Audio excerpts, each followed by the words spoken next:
All right. Hi everyone. I'm Junhao, and this video I'm gonna go through the Negeri 9 Matematik Kertas 2 for trial 2023. Okay, so let's begin. So these are the formulas, and let's start with question number 1.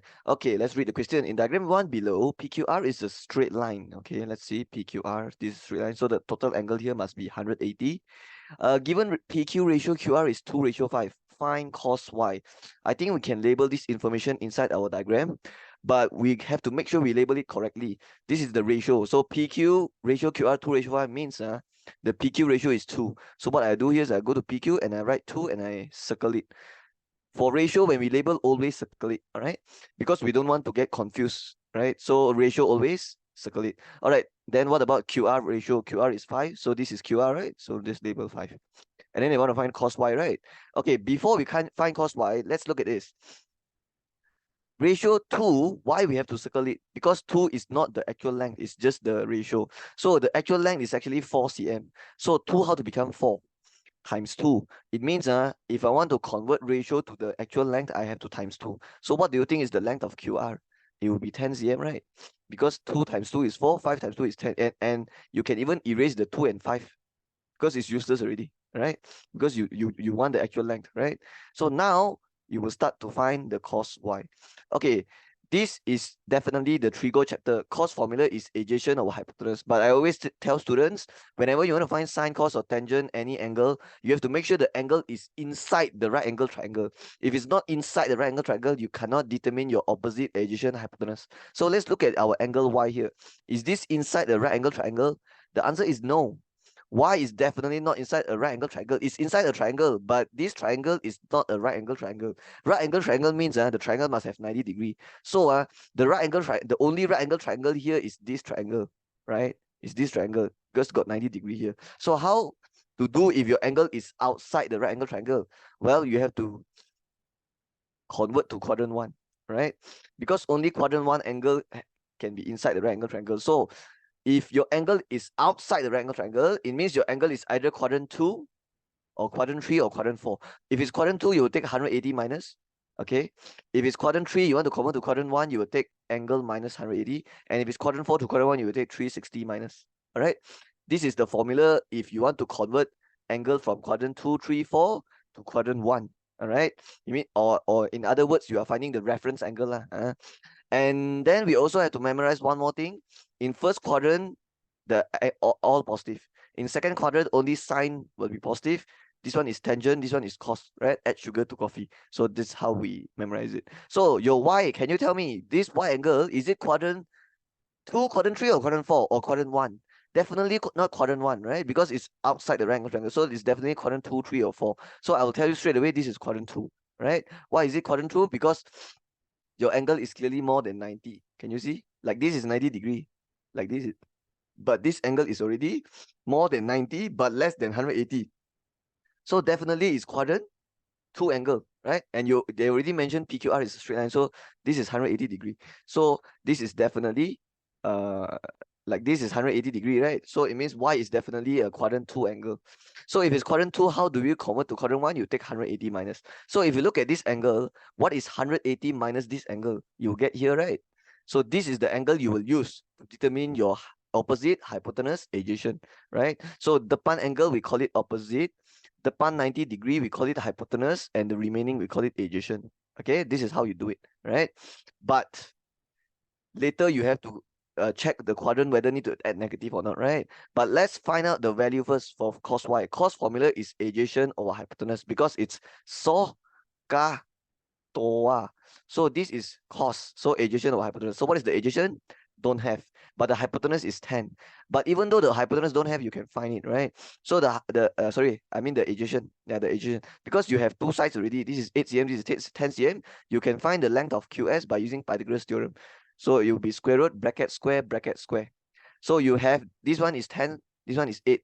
You already have two sides of the right angle triangle, and it's very easy to find the remaining side. So what you do is you take 10 square, here you put 8 square, and then plus or minus, you will minus. All right, this is the Pythagoras theorem. So why minus is because we are not finding the hypotenuse.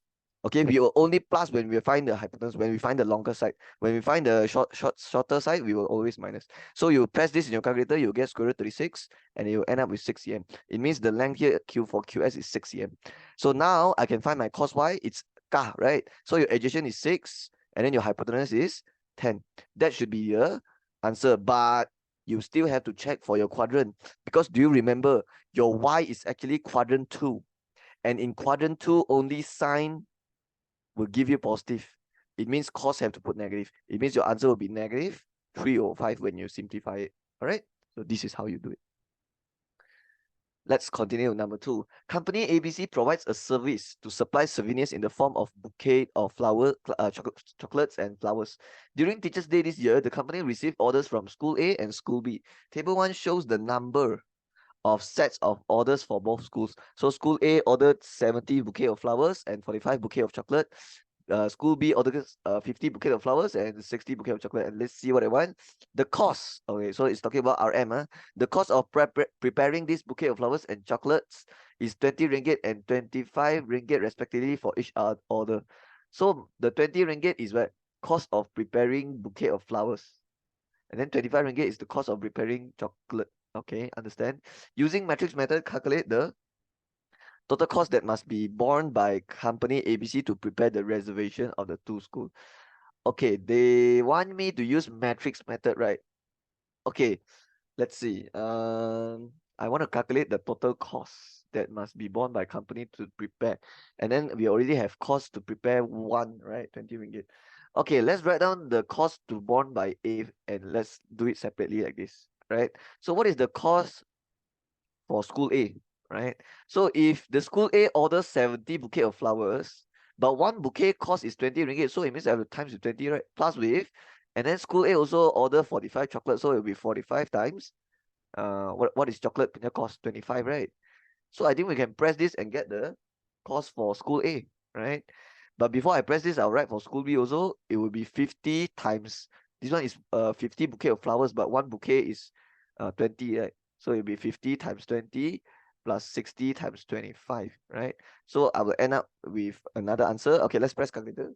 70 times 20 plus 45 times 25. I get 2525.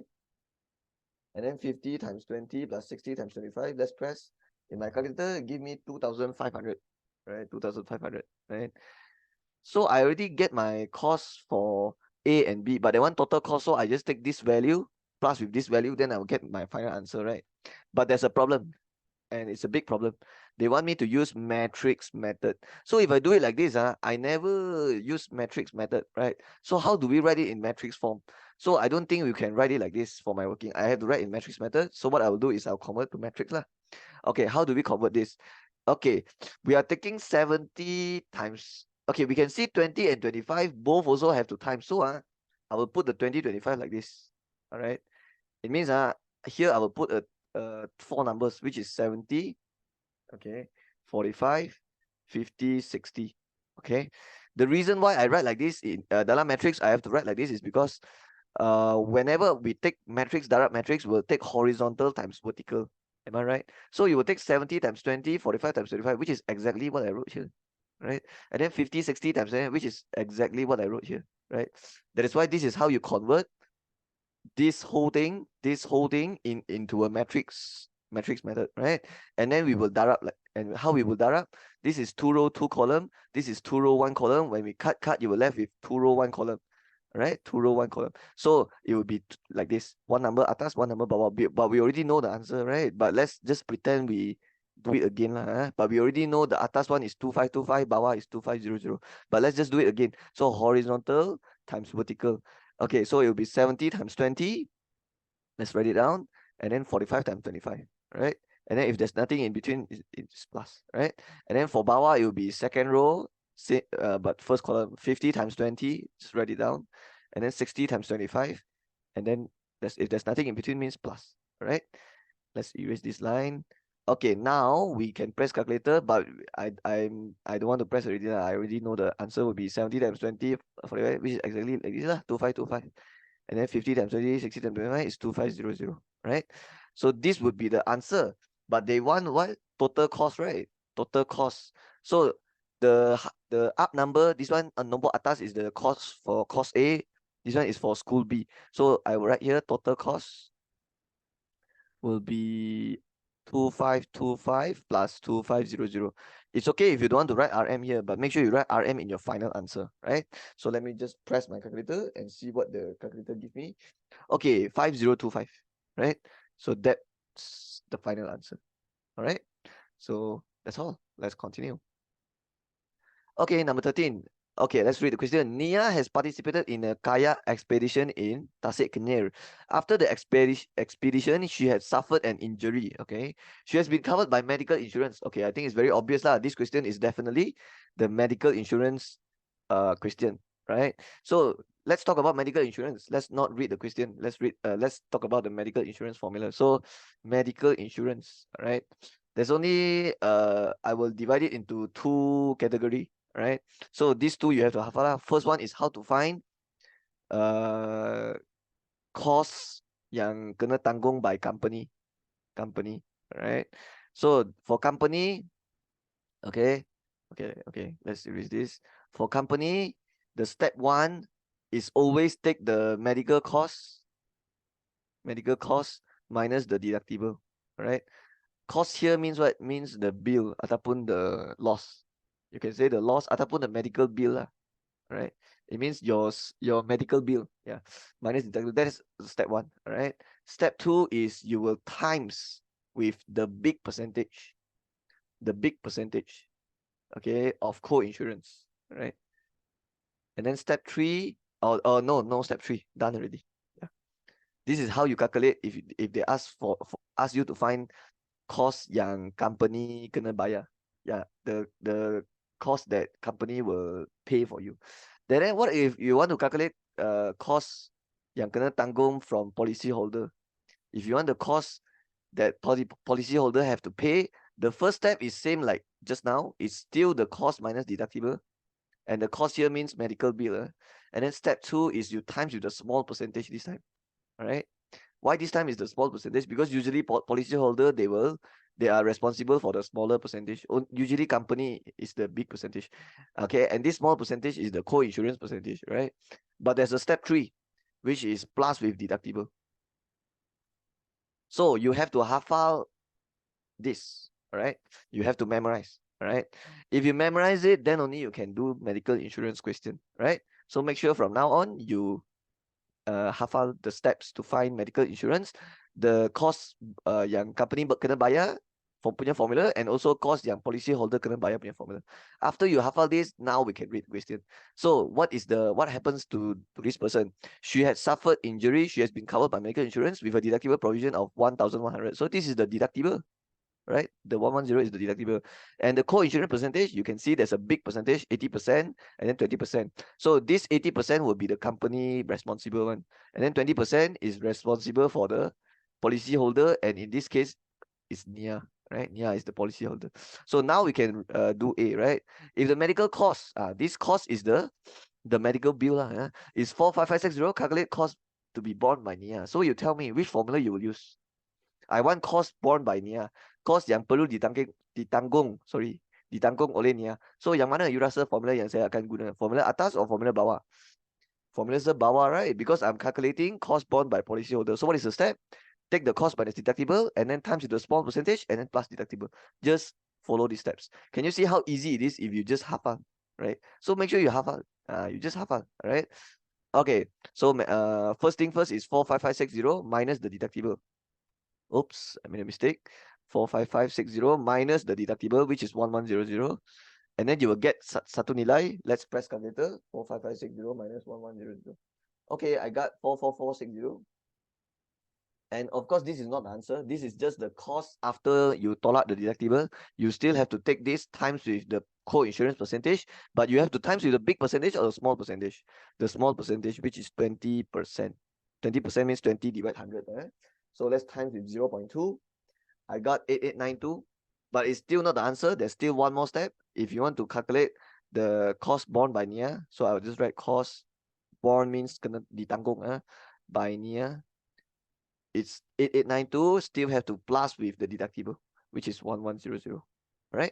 So let's press calculator. Okay, I got 9992. All right, so that's the answer. RM992. So remember this, in this chapter in insurance, you have to hafal. You have to hafal. There's no other way, right? You just have to hafal the steps, right? But I want you to know that this is the steps to find medical insurance. But if it's fire insurance, then they have different steps already.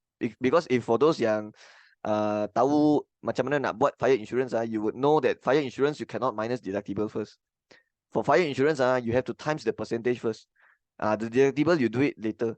So it's like two different insurance, and the steps is also different. These steps that I show you is just only for medical insurance. For fire insurance, the calculation method is very different. For motor insurance, also very different. All right. So all types of insurance, you have to be very, how to say, you have to separate it in your brain. Like you have to, how to say, hafal it separately. Yeah, they don't have the same step. Semua insurance lain, cara untuk cari lain. So that's how you do A. Okay, now we can read B. So B, I think I'll just do it here. So let's read the question. After 2 months, Nia received a follow-up treatment at a cost of RM550. Okay, so this is after 2 months. State the treatment cost in RM that will be borne by the company. Justify your answer, right? So let me tell you, the answer for B will be RM0. Okay, RM0. Okay, some of you might ask, like, why is it like that? Okay, let's read the last baris. What they want to find, cost borne by company, right? So look at the formula I show you. Which one is the formula yang company? The atas one, right? So what is the step one? Cost minus deductible. But look at your cost this time. Your cost is only 550, but your deductible is 1100. So what happens if you take 550 minus 1100? You will get negative, right? It means you will not get any compensation. That's what it means. It means that the company will not pay you any cost, because your deductible. What is deductible? Deductible means the amount that you agree to pay first. The amount you agree to pay first when there is a loss, right? So the deductible is the amount you agree to pay first before you get compensation. So you already said you agreed to pay 1100 if something bad happened. So but now your cost is just 550. So you will just pay the Nia have to pay the 550 by herself. The company will pay her 0. So the cost that will be borne by company is 0. But they say justify your answer, right? So what I have to write here, I have to give a reason. So I'll just write because the medical cost, ataupun you can say the loss, ataupun the medical bill lah, because medical cost is less than deductible, right? That is why the compensation she get from the company is 0, right?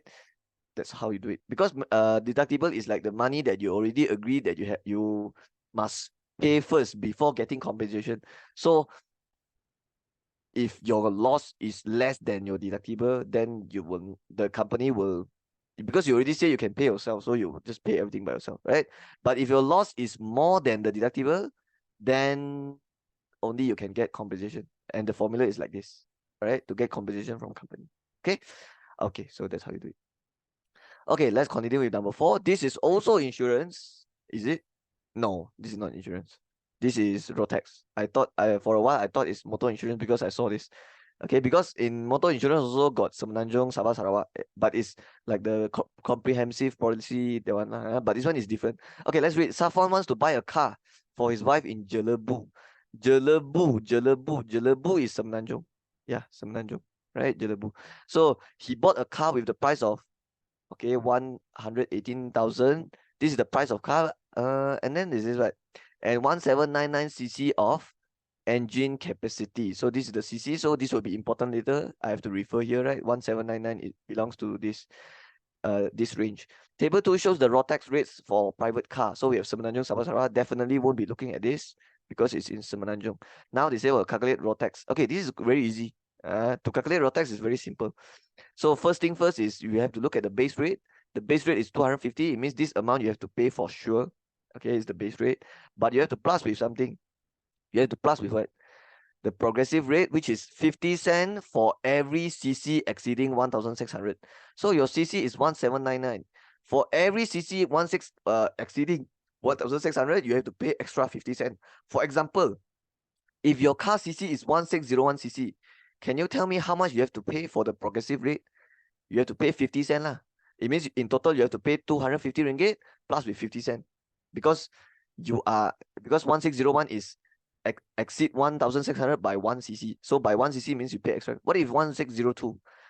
What if your car is 1602 cc? It means you have to pay 250 ringgit plus with 50 cent 2 times. 50 plus 50 cent plus 50 cent, because you exceed 1600 by 2 cc. That's why. Okay. So I hope you understand the idea lah. So what if your car is 1799 cc? It means you have to take 1799 minus 1799 minus the 1600, so that you know how many cc you exceed, so that you know how many cc you exceed 1600, and then borrow times with the 50 cent. Like that, right? And then now you just press the whole thing, then you get the answer already. All right. So that's how you do it. Let's press the calculator. Make sure you put the bracket and everything lah. So bracket 1799 minus 1600, and then times 0. Okay, my calculator give me 349.5. So I'll just write that down. RM. I'll make sure to write RM. And then also, if it's 0.5, make sure you put a 0 like this. Okay, because price you must put 2 decimal places. So that's how you do it. Okay, number 5, diagram 4 shows right angle triangle. So this is a triangle yang ada 90 degree. And then they say form a quadratic equation in terms of x. So they never give me any length, because all of it is in terms of x. And then they want me to form a quadratic equation. Okay, there's only one way. There's only one way to use Pythagoras theorem. All right, because if it's right angle triangle, you can use Pythagoras theorem. So what we will do is, what is Pythagoras theorem? A square equals to b square equal a square plus b square equals to c square. All right. So what I will write here? So what I will write is, the longer side. Which one is the longer side? The part 90, right? So the one longer side, it will be 4x plus 1. So 4x plus 1 square will always be equals to 2x square plus with 2x plus 7 square. Right? Make sure you put bracket lah. If you don't put bracket, later you thought only the 7 need to square, but actually it's the whole thing. All right, now how you do it is you expand everything. How do we expand 4x plus 1? Usually I expand quickly. I will just do the square depan, and then depan darab belakang darab 2, and then belakang square. So square depan will be 16x square, and then depan darab belakang darab 2 is 4x times 1. 4x times 2 is 8x, and then 1 times 1 is 1. Right? Of course, you can do it slowly like this also. 4x plus 1, 4x plus 1, and then you do it like this, one by one. You will also get the same like this. All right? You can try it yourself lah. Okay, what about this 2x square? What happens? You will get 4x square. Okay, siap. And then what about this? Same thing. I will use the fast method. I will take depan square first. Okay, depan is 2x. 2x square is 4x square. And then depan darab belakang darab 2. 2x times 7 is 14. Times 2 is 28x. And then belakang square is 49. Right? Or you want to do it slowly like the method I show you like just now, can also. Right? Okay, now I can see got square, and they want to form a quadratic equation. And quadratic equation is always in general form. So it has to be equal 0. So what I'll do is I will move everything to this side. So yang ada x square I will write first. So 16x square minus 4x square minus 4x square. What is 16 minus 8? It will 8x square. And then what about the 8x and the 28x? They can buat sekali, right? So plus 28, when you move here, become minus 8 minus 28 is just negative 20x. And then finally, it's the number and the number. Plus 49, when you move here, become minus 1 minus 49 is negative 48. So this is your quadratic equation. But I can see can simplify, because 8, 20, and 48, all these numbers can divide by 4, right? So divide by 4 is 2x squared, divide by 4 is 5, divide by 4 is 12. So this is your final answer. Okay, so they only want me to form quadratic equation, right? So I don't think you have to press calculator and solve for x. You don't have to do that, because the soalan A only wants you to form equation. Okay, now let's do B. B, they said calculate the value of x and then find the perimeter of triangle PQR. So B only they want you to calculate the value of x. So now only you will continue from your A answer lah. 2x squared minus 5x minus 12 equals 0, and then you will find x. How you find x? By using calculator. Right? I hope all of you know how to press. So let me press menu A polynomial degree. What is the A? 2. What is the B? Negative 5. What is the C? Negative 12. My calculator give me 4 and negative 3 over 2. So I will just write down. My first answer is 4. The other answer is negative 3 over 2. Make sure you write in fraction. Don't write 1.5, please. This one cannot write in. You have to write in fraction, because if you don't write in fraction later, you can't write this bracket. So what you write inside this first bracket, if x is positive 4, it will be x minus 4. If x is negative 3 over 2, it will be x plus 3. But the 2, be careful, that one have to write in front, right? So I think this is the value of x. But do you remember x is the what? It's actually the length of the triangle. It's actually the jarak ataupun the panjang, right? So imagine if your x is negative 3 over 2, then what would be the length of PQ? Because the PQ length is 2 times x. But imagine it's negative 3 over 2. It means your PQ length will be negative 3. And it doesn't make sense because panjang tak ada negative. So definitely this answer is, we have to reject this answer. So I'll just write rejected here, right? Ataupun you can write ignored, all right? So it means the x answer yang makes sense here is 4. So I will reject this answer, okay? And then now we have to find the perimeter of triangle PQR. So now we can find the perimeter now. So the perimeter answer will be what? All the sides add together lah. So the first side will be 2x, but the x I already know it's 4. So I can just sub it in. And then plus with 2x plus 7, I use big bracket, 2x plus 7. And then the final one is 4x plus 1. So let's use big bracket also. Then this one also I put big bracket. And all the small bracket, you will just sub with 4, right? Not the negative 3 over 2 because we already ignore that answer. I already explained why, because panjang tak ada negative. 2 times 4 is 8. 2 times 4 plus 7 is 15. 4 times 4, 16 plus 1, 17. Add everything together, 40, right? And don't forget to write the CM, and that would be the answer. Okay, let's continue with number 6. I think this is a circle. It's also a lower form chapter, right? I think it's form 2 or form 3 chapter. I think this one you have to use the 2 pi r square formula, right? Okay, let's read the question first. Diagram 3 shows 2 sectors, OPQ. So this is a very small sector. Hey, by the way, what sector? Sector is like a shape. It's a shape that consists of 3 lines, 2 radius and 1 arc. Then we call it sector, right? So OPQ is a sector. Can you see 2 radius? It means here and here, same length. And then ORST with the same center O. So ORST is also a sector. It means the OR will be the radius and the OT will be the radius, right? And this will be the arc. Okay, OU2 is a semicircle. So semicircle, you should know the angle must, semi means half a circle. So the angle here will definitely be 180 degree, okay? Because half a circle. And then diameter OT. So diameter OT means this length and this length would be, you can take the diameter, divide 2, then you will get the radius, right? And then OT equals to 2PO. I think this is important. OT equals 2PO. OT equals to 2PO. Okay, let's write this down because I think it will be useful later on. So let's just write it down first. And then POT and OQR are straight line. Okay, this one nothing, man. This one just telling you that they are straight line. Okay. Okay, now PO is 21 cm. Let's go and label this. PO 21. Okay, if PO is 21, OQ should be 21 as well. Right? And guess what? Should QR be 21? No, right? We cannot assume that. But we can use this formula. Yeah, because it says OT equals to 2PO, and the PO they just gave you is 21. So can I just sub it in like this, and then I get 42, right? Right? So the 42 would be the what? The 42 would be the OT length. And let's go to OT and label 42. But did they mention OT is the diameter? So diameter, how to get radius? If you have the diameter, how to get radius? You divide 2. So what happens if you take 42, divide by 2? The whole thing here is 42. And when you divide 2, you should get 21. So the 21 will be the radius of the semicircle. So here will be 21 also, right? And if you look carefully, OT is the radius of this big semicircle. Sorry, not semicircle, the sector. OT is the radius for this sector. Do you remember? So if OT is 42, what would be the OR?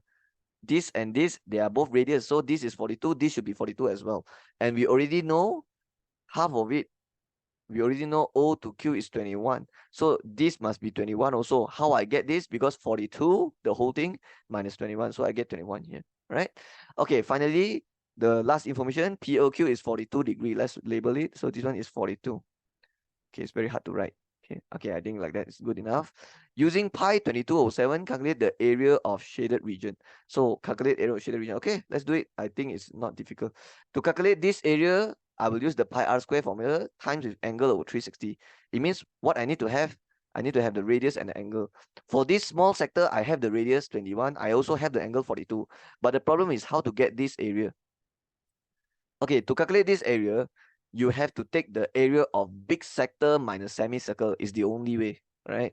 And can I calculate the big sector area? Yes, because I have the radius 42 and I have the angle also. The angle is not 180, yeah. The angle is 180 minus 42 because the big sector angle will be here, right? I can calculate it now. I think 180 minus 42, I get 138. Okay, 138. I'm just checking now. I'm just checking whether I have enough information to find the shaded region straight away. So how to get this again? Area of big sector minus area of semicircle, and I have the semicircle radius and angle also. So yeah, I have enough information already. Okay, now the only thing left to do is just write down and press calculator. So area of shaded region. So the first thing first is I will take this big sector. All right, this big sector. Okay, okay, my drawing is not nice, but okay lah, like that lah. And then there's a semicircle like this that look like this, but I don't care. I find the whole thing. I find the whole thing, and then I minus with what? I minus with the semicircle, which is this, right? Which is this. Why I take this one minus this so that I get this area. Okay. After I do that, I will plus with the small sector, which is OPQ. All right. OPQ. Okay. And if you want to calculate area, you only need two information, radius and angle. That's all you need, right? Because the formula you use is this. Okay. So do we have the radius? Do we have the radius of the big sector? Yeah, I have it.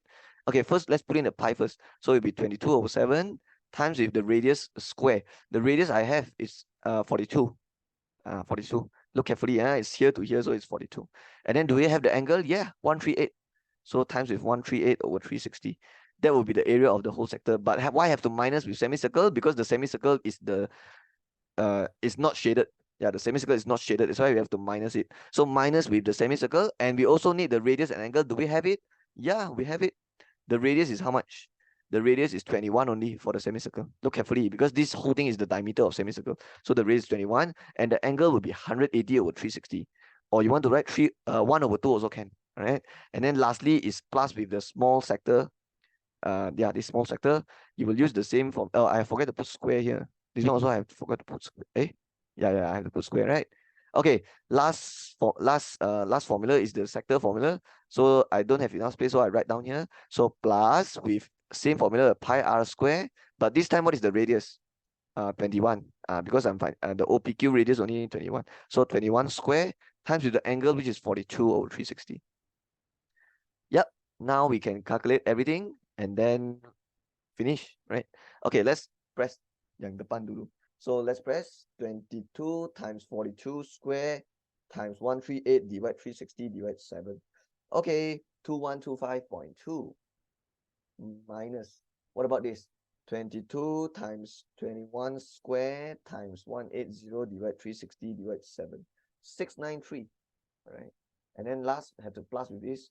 22 divide 7 times 21 square. Okay, wait. Yeah, 21 square. And then times 42 divide 360. Okay, 161.7. So write it down. And then we will take this one minus this first, right? So let's minus it first. 2125.2 minus 693. And then plus with 161.7. Okay, the answer in my calculator give me 1593.9. So let's just write it down, 1593.9, and it's in cm square. So that's the answer. Okay, that's how you get full mark. Okay, finish. Okay, number 7. What chapter is this? This is graph of motion from 4 chapter 7, I think. Okay, let's read the question. Diagram 4 shows the distance time graph. So definitely it's a DTG. Okay, please tell me in distance time graph, what you can find. You can find the speed. You can find the speed. And how do you find the speed? By using gradient. By using gradient. All right. Because the formula for speed is distance divided time. And the formula for gradient is the difference in y-axis bahagi the difference in x-axis. So that is why you can use gradient to find speed. Okay, but let's finish reading the question first. So distance time graph of Zahin's journey from recreation park to his house by bicycle. So to his house from recreation park. So I think when the time is 0, this I can highlight it. Okay, let's use a red highlight. So I can highlight this, and this one is when he is at the the park. Let's just call it park. Okay. So park. And then what he do, he want to go to his house by bicycle. So let's use another color to highlight. So this is the destination, which is the bicycle. Bicycle pula. Sorry. The house. Okay. It means when the time is 0, the distance is 0, he's at the park. And then what happens here is he move forward. He move forward. Okay. And then he move, and then until here, what happens? After 60 minutes, after he traveled for 5,400 meters in 60 minutes, what he do? He stop. And the other word for stop is stationary. They like to ask this word in exam also. So this one is stop stationary. And what happens here? This one is keep moving further forward. And then here is when he reached the house lah. All right. Okay. Look at the unit. The y-axis is distance in meter, but the time is in minute, right? So meter usually we have to the speed will be meter per second, right? Meter per second ataupun kilometer per hour. But this one is meter per minute, right? But if you read the question, what they want calculate average speed in meter per minute.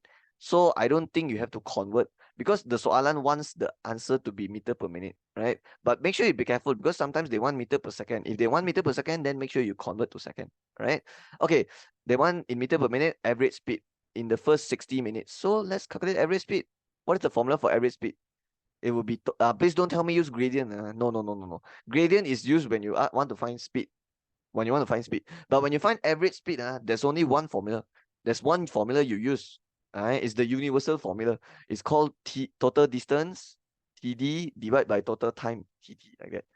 But look at the question. Sometimes they don't want for the whole journey. They only want sebahagian daripada journey. So they want average speed, right? But you don't take the whole journey punya distance. You have to read carefully. They only want in the first 60 minutes. It means you are only taking this. So the distance you only taking here only. All right. So the total distance here is only 5,400 meter. All right. And the total time is 60 minutes. And I repeat one more time, you don't have to divide 60 to convert to second, because they want in meter per minute. So the atas one have to be in meter, bawah have to be in minute. So when you divide, potong, you'll get 90 meter per minute, right? So the unit will be like this, m/minute. Okay, so this is how you do it. Okay, let's continue with B. Given that the average speed for the whole journey is 56 meter per minute also. So if it's 50 meter per minute, I don't have to convert the unit. I can use 60,110,150. Okay, so average speed for whole journey, this time, whole journey. So the average speed this time, instead of asking us to find, they actually give me the average speed, 56. But this one is for the whole journey, So what is the whole journey punya total distance? It will be the whole journey. So the whole journey distance is how much? It will be y. Okay, it will be y meter. Okay, for those who don't understand, I will break it down for you. From here to here, he got moved. And how many meter he moved? How many distance? 5,400 meter. But what about here? Here never moved, right? Then what about here? Here got moved, but what is the distance? The distance will be y minus with 5,400. So the total distance here will be 5,400 plus with this. So the total distance here is y lah. It's y meter, right? And then the total time in minutes is 150 minutes. And I don't have to convert, because the 56 is also in meter per minute. So this is correct already. So now you just take y equals to 56 times with 150, then straight away you get the answer, right? So what is 56 times 150? Let's press calculator. Okay, my calculator give me 8,400. All right, so that's the answer. And what will be the unit? Meter, right? Because 56 is in meter per minute. So if you take meter per minute times with minute, the minute and minute cut already, so left with meter, right? So that's how you get 4 marks. Done. Okay, number 8. Let's read the question. Table 3 shows the probabilities that Hilman and Shami are able to answer a question on matrices and a question on variation in a mathematics quiz. So this is the probability Hilman can answer matrix, right? And this is the probability Hilman can answer variation. And then we have probability that Shami can answer matrices, and probability of Shami can answer variation. Okay, these are all probability that yang able to answer. So can I find probability that Hilman cannot answer variation? Can also, right? Because if Hillman can answer variation probability is 2 over 5, it means Hillman cannot answer variation will be 3 over 5 because 1 minus 2 over 5, right? So we can also get the probability. But let's read the question. Calculate probability that Hillman and Shamil are able to answer. Soalan B also asking for able to answer. So I don't think we have to find the probability that they are not able to answer. All right. If you want the probability of not able to answer, we just take the other side of the fraction. For example, 7 over 9, the other side will be 2 over 9, right? 1 minus 7 over 9, like that. But this question, we don't have to do that because all the questions they are asking for able to answer. So let's do the first one. Hillman and Shami able to answer question on variation. So Hillman able to answer variation is 2 over 5. And then Shami able to answer variation is 3 over 8. And then just times them together. Yeah, just do that and then you get an answer already. Right? Because they want Hillman and Shami. So if you want n, means you will take these two property and then times. If n. Okay, if n, you will times. But if they want or, then you will plus. Okay. But sometimes this case, you have to plus. After you plus, you have to minus the intersection. Okay, but I'll go into detail when we saw a question like that. But this one, you just times it only, nothing much. So what happens, you just cut left with 4, and then you get 3 over 20, and then siap already. That's the answer. Okay. But make sure you write nicely lah. Okay. So make sure you write like this. Probability of what? Both able how to say? Both able to answer variation, right? And then you write equal, and then you do write like this. Okay, so that's how you do it. Okay, for the next question is B. They say what? Calculate probability that Shami is able to answer one of two questions. So Shami able to answer one. So probability Shami. P stands for probability. So probability of Shami able to answer one, but they never say which one. They just say answer one, right? So if the probability for Shami answer one would be what? It means it's either Shami can answer matrix or Shami can answer variation. Okay, let's write down all the possibility. We have matrix, variation. We have, okay, sorry. Okay, so we have matrix question and variation question. We have matrix question, variation question, matrix question, variation question, matrix question, variation question. So maybe Shami is able to answer both, right? Or maybe Shami only able to answer matrix but does not able to answer variation. Or maybe the other way, the matrix he cannot answer but the variation can answer. Or maybe both also can answer, right? But then they want Shami able to answer one only, one of the two questions. So definitely we will take this probability and this probability and then plus them together.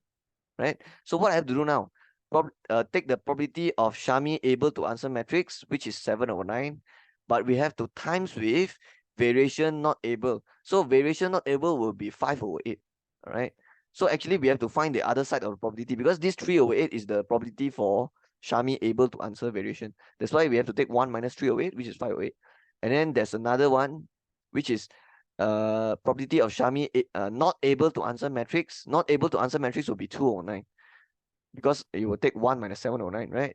Because this 7 over 9 is able to answer. So the other side of the probability, the other side of the fraction is 2 over 9. And then times with variation able to answer is 3 over 8. And then just plus everything. Right? That's how you do it. When we do probability, we always try to write down all the possibilities. Supaya kita tak silap tulis, right? Because I see most of you students, they will just do like this. They will just take 7 over 9 plus 2 over 9. Ataupun 7 over 9 times 2 over 9 are wrong.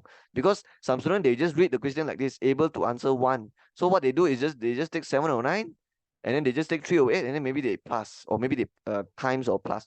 Okay, it's wrong. It's wrong. Because we have to consider if he can able to answer one means the other one cannot answer, so we have to times with that also. So my advice is always to write down all the possibilities. Okay, let's press all this in the calculator and see what I get. Okay, plus 2 over 9 times 3 over 8. Okay, my calculator give me 41 over 72. So that should be the answer. All right, let's go. Okay, number 9. This is definitely solid geometry. Let's read the question. Diagram 5 shows an upright cylinder J. So this is the big cylinder J with a volume of 12320. So the volume of big cylinder, let's call it J lah, volume of J equals to 12320. So J is this, the big one. And then it says what? An upright cylinder K, okay, K is the small one, and upright cylinder K is removed from cylinder J.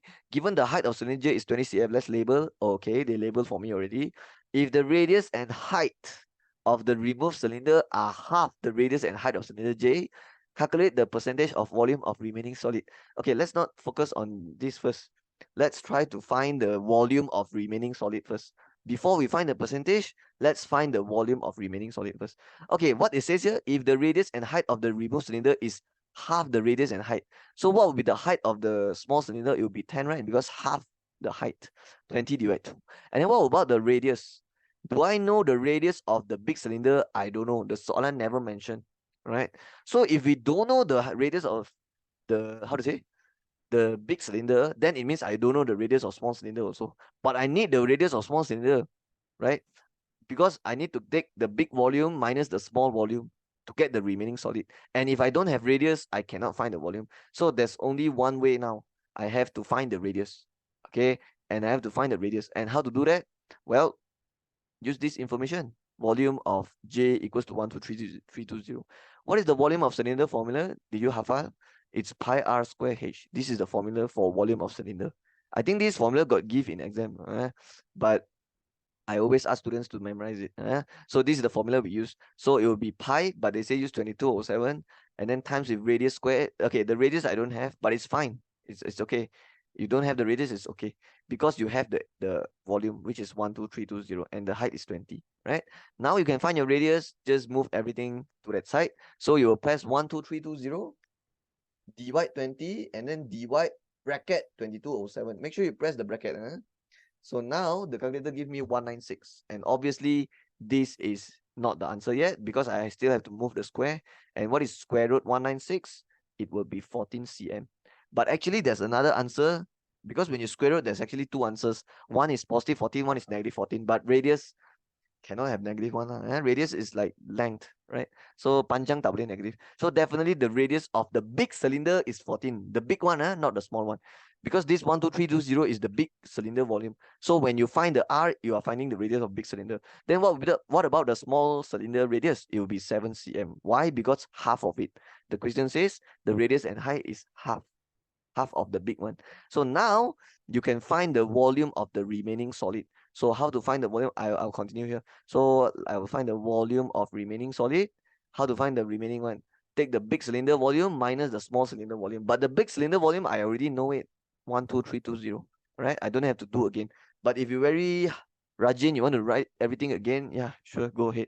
But you will get the same answer anyway. So I won't do that. And then minus with the small cylinder area, which is pi r square h.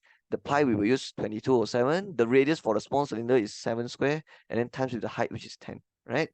And after we press this, we will get the volume. Let's press. The 7 can cut, right? So let's cut it. So it will be 22 times 7 times 10, and then 12320 minus answer. Okay, I got the answer 10780 cm cube. But obviously, this is not the answer. Why is this not the answer? Okay, let's read what they want. They don't want the volume, they want the percentage of volume of remaining solid. So they want this punya percentage. So what I have to take is I already know the volume of this, which is 10780, but I still have to over the total, which is 12320, and then times 100. Because if I want percentage, it means you take the fraction times with 100. If you want in angle, then you will times 360. If you want to convert to angle, times 360. But if you want percentage, you will times 100, right? But why atas I have to put 10780? Because I'm finding percentage of volume of remaining solid. So obviously atas I have to put the volume of remaining solid, and then bawah I have to put the total volume. Yeah, that's how we convert to percentage. And now we press calculator and then see what the calculator give me. Okay, the calculator give me 87.5, and that will be the percentage. So just write 87.5%. Okay, so that's how you do it. Okay, number 10. This is logical reasoning. So let's read the question. State the converse. Converse in Bahasa Melayu is akas. Alright. So converse of the following statement, then determine whether the converse is true or false. So how do we write the converse? Very easy. This is what we call an implication. So implication, dia mesti ada antecedent and consequent. So if they say if this, then this, it means yang ni kita panggil P, this one we call it Q, right? And there's a name for this. So what do we call this P? We call it antecedent. Ataupun dalam bahasa Melayu anti-jadian. And then Q, we call it the consequent. In bahasa Melayu, the akibat. But if they want to state the converse, means you will terbalikkan the P and Q. It means it will become what? So the converse will be if Q then P. So you will have to write if n bigger than 7, then n bigger than 10. This is how you do converse, right? But what if they want inverse? What if they want inverse? If they want inverse, you will do like this. If not P, then not Q. This symbol here means what? Means you have to do negation, right? Negation. So that is kalau inverse. And then what if it's contrapositive? If contrapositive, you have to write if not Q, then not P, right? And then for converse is if Q, then P. If Q, then P. So make sure you hafal all this. All right, all this you have to memorize. All right, I repeat one more time. The normal implication format is if P then Q. But if you want the converse, you will terbalik if Q then P. If inverse, don't terbalik, just do negation both sides. If not P, then not Q. Then what about contrapositive? Terbalik and do negation. So if not Q, then not P. So for example, how do we write the inverse for this? I know the question never asked, but I just want to make sure you really know how to do the negation. So let's say how to find inverse for this. It will be if, no need to terbalik, just do negation. Okay, n bigger than 10. What is the negation? What is the lawan for bigger? It will be smaller sama dengan, right? And then n bigger than 7, the lawan for this will be smaller sama dengan 7 like this, right? If bigger, the lawan will be smaller sama dengan. If smaller, the lawan will be bigger sama dengan, like this, right? So yeah, that's the inverse. Then what about contrapositive? If n smaller sama dengan 7, then n smaller sama dengan 10, right? Kalau dia suruh cari contrapositive. But I will erase this because they never asked me to find this also, right? I just want to go through all the stuff you need to know. All right, state the converse of the following statement. So I already write down the converse here. Determine whether the converse is true or false. So I'll just write it. The converse is true or false. What do you think? Okay, let's read the how to say? Let's read the implication one more time. If n is bigger than 7, then n is bigger than 10. Okay, this is false. Because it's saying that if the number is bigger than 7, then it's automatic bigger than 10, which is not true. Because if the number is bigger than 7, the number can be 8, 9, 10, 11, and so on, right? But not all these numbers are bigger than 10. Okay, 8 is not bigger than 10, 9 is not bigger than 10. That is why this is false. Okay, this is false, right? Oh, and one more thing you need to know. The truth value of the implication and the contrapositive will always be the same. And the truth value for converse and inverse will be the same, right?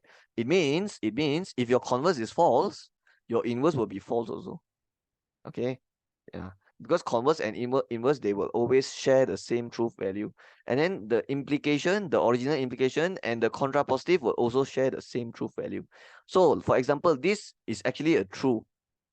Okay, because it says if n bigger than 10, then n bigger than 7. This is true. Because if the number is bigger than 10, automatic is bigger than 7. It's true. It means the contrapositive of this implication will be true also. Right? But then why I write false here? Because the converse, converse I terbalik already. So when I terbalik already, it become false already. But originally it's true. Originally it's true. But the moment I flip it upside down, then the whole implication change meaning already. Then the whole thing doesn't make sense already. Then it becomes false. That's why. Okay, so I hope you understand what I mentioned earlier. Okay, let's continue. B, complete the following argument. Okay, this one you have to hafal the 3 model. I'll straight away tell you this is not model 1, this is model 2 or model 3. So I have to write if then. And what I'll do is I will look at this, I'll look at this. There's no negation. So definitely I will have to mention this first. So if 2x plus 3 equals to 64, then x equals to 3. Right? That will be the answer. Okay. Okay. Should I explain to you in detail? I think I should, right? Okay, let's explain it. Even though I do it many times already in my previous video, I'll do it one more time. Okay, what is model one? The model one is the format that you have to memorize. So in model one, the format you have to hafal is, in premise one, they will give you all A are B. And then premise two, C is A. And then conclusion, C is B. All right. And then the second format you have to hafal, I call it model two. The premise one will be if P then Q. If P then Q. And then the premise two will be P is true. P is true. And then for conclusion is Q is true. Right? And then lastly is the model three. The premise one is same like just now. If P then Q. And then the premise two will be Q is not true.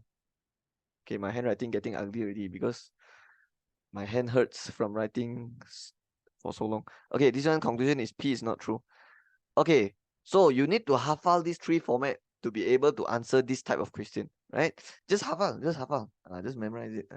So let me explain a bit. These are three format that will give you a valid deductive argument. These are all under deductive argument. So the first format, all A are B, C is A, C is B. Look at the word. In premise one, there should be this word all, right? And also the premise two conclusion, they should start with the same element. Means they have to start with the same thing, right? Can you see C like that? All right. But in model two, look at the premise two and conclusion. They are different. Satu P, satu Q. This one also satu Q, satu P. But how do we differentiate model two and model three? Okay, model two and model three, their premise one is the same. If P then Q. But premise two, they will mention P first. But if they mention P first, it has to be true. And then conclusion Q is true. But in model 3, they mention Q first. They mention belakang first. But if they mention belakang first, they have to do negation. It means they have to say that Q is not true, then only P is not true. So let me explain to you why I know this answer so fast. It's because I know it's not model 1. Because if I look at my premise 2 and conclusion, they never start with the same thing. All right? Because if model 1, the premise 2 and conclusion have to start with the same thing. Okay, this one, the premise 2 start with 2 power x plus 3, but the conclusion start with x. So definitely it's model 2, model 3. That is why I know the premise 1 I have to write if something, then something. But I still don't know which one to write first. Should I write the premise 2 first or should I write the conclusion first? But after looking at it, I know I have to write premise 2 first. So I write if 2 power x plus 3 equals 64, then x equals 3. Why I have to write like this is because there is no negation. Okay, I never see this symbol. If I see the not equal symbol, then I have to write if x equals 3 first, right? If my conclusion is like this, if my conclusion is like this, and my premise 2 is like this, okay, it's like this. Then for my premise 1, I have to write like this. If x equals 3, then 2 power x plus 3 equals 64 because it's model 3. Model 3 is like this. You have to write if P then Q, but your P is at your conclusion because they got do negation. That's why this one will be your P, this one will be your Q like this. If it's model 3 lah. But I know this one is model 2 because they just put equal here. That's why my answer would just be if 2 power x plus 3 64, then x equals 3, right? Okay, I spent a lot of time explaining to you, but hopefully you learn something from this. All right. Okay, so that's the whole explanation. But of course, you don't have to write all this because these are not the working. This one is just my nota, right? So the working is just this. Okay, let's continue with number 11. So this is section B. Okay, 11A. Diagram 6-1 shows two straight lines, X, Y, and YZ drawn on the Cartesian plan. XY is this one. And then we have YZ is a line like this. Okay, we can already see that XY is a gradient line. Okay, it means it has gradient. And the gradient will be positive. Because if the line like this, the gradient will be positive. If gradient like this, the gradient will be negative. And then what else? What else? Oops. Okay, what else? What else? What else you nampak from the diagram? You also nampak this line, right? But this line, it has no gradient. It is a non-gradient line because line yang macam ni ataupun macam ni, like completely horizontal, completely vertical, we call it non-gradient line. It means there is no gradient. And if for lines yang tak ada gradient, the equation will be x equals number or y equals number. Oops, I terbalik. This one should be y equals number. Right? Why is it like that? Means y equals number because it will potong the y-axis. If like this, it will potong the x-axis, right?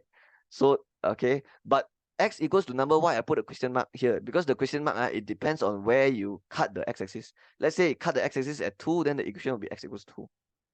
And then for this, let's say the line cuts the y-axis at 5, then it will be y equals 5. Then, okay, so that's what it means. All right, let's erase all this and then we continue. Given that yz equals to 2xo, okay, let's write it down. Yz equals to xo. Okay, where is yz? Where is xo? Yz is here, and then xo is here. Okay, xo, we can already see how many unit. Xo is 9 unit. Okay, because from here I have to, because this point is -9, right? So I have to throw 9 units, so it will be 2 times 9.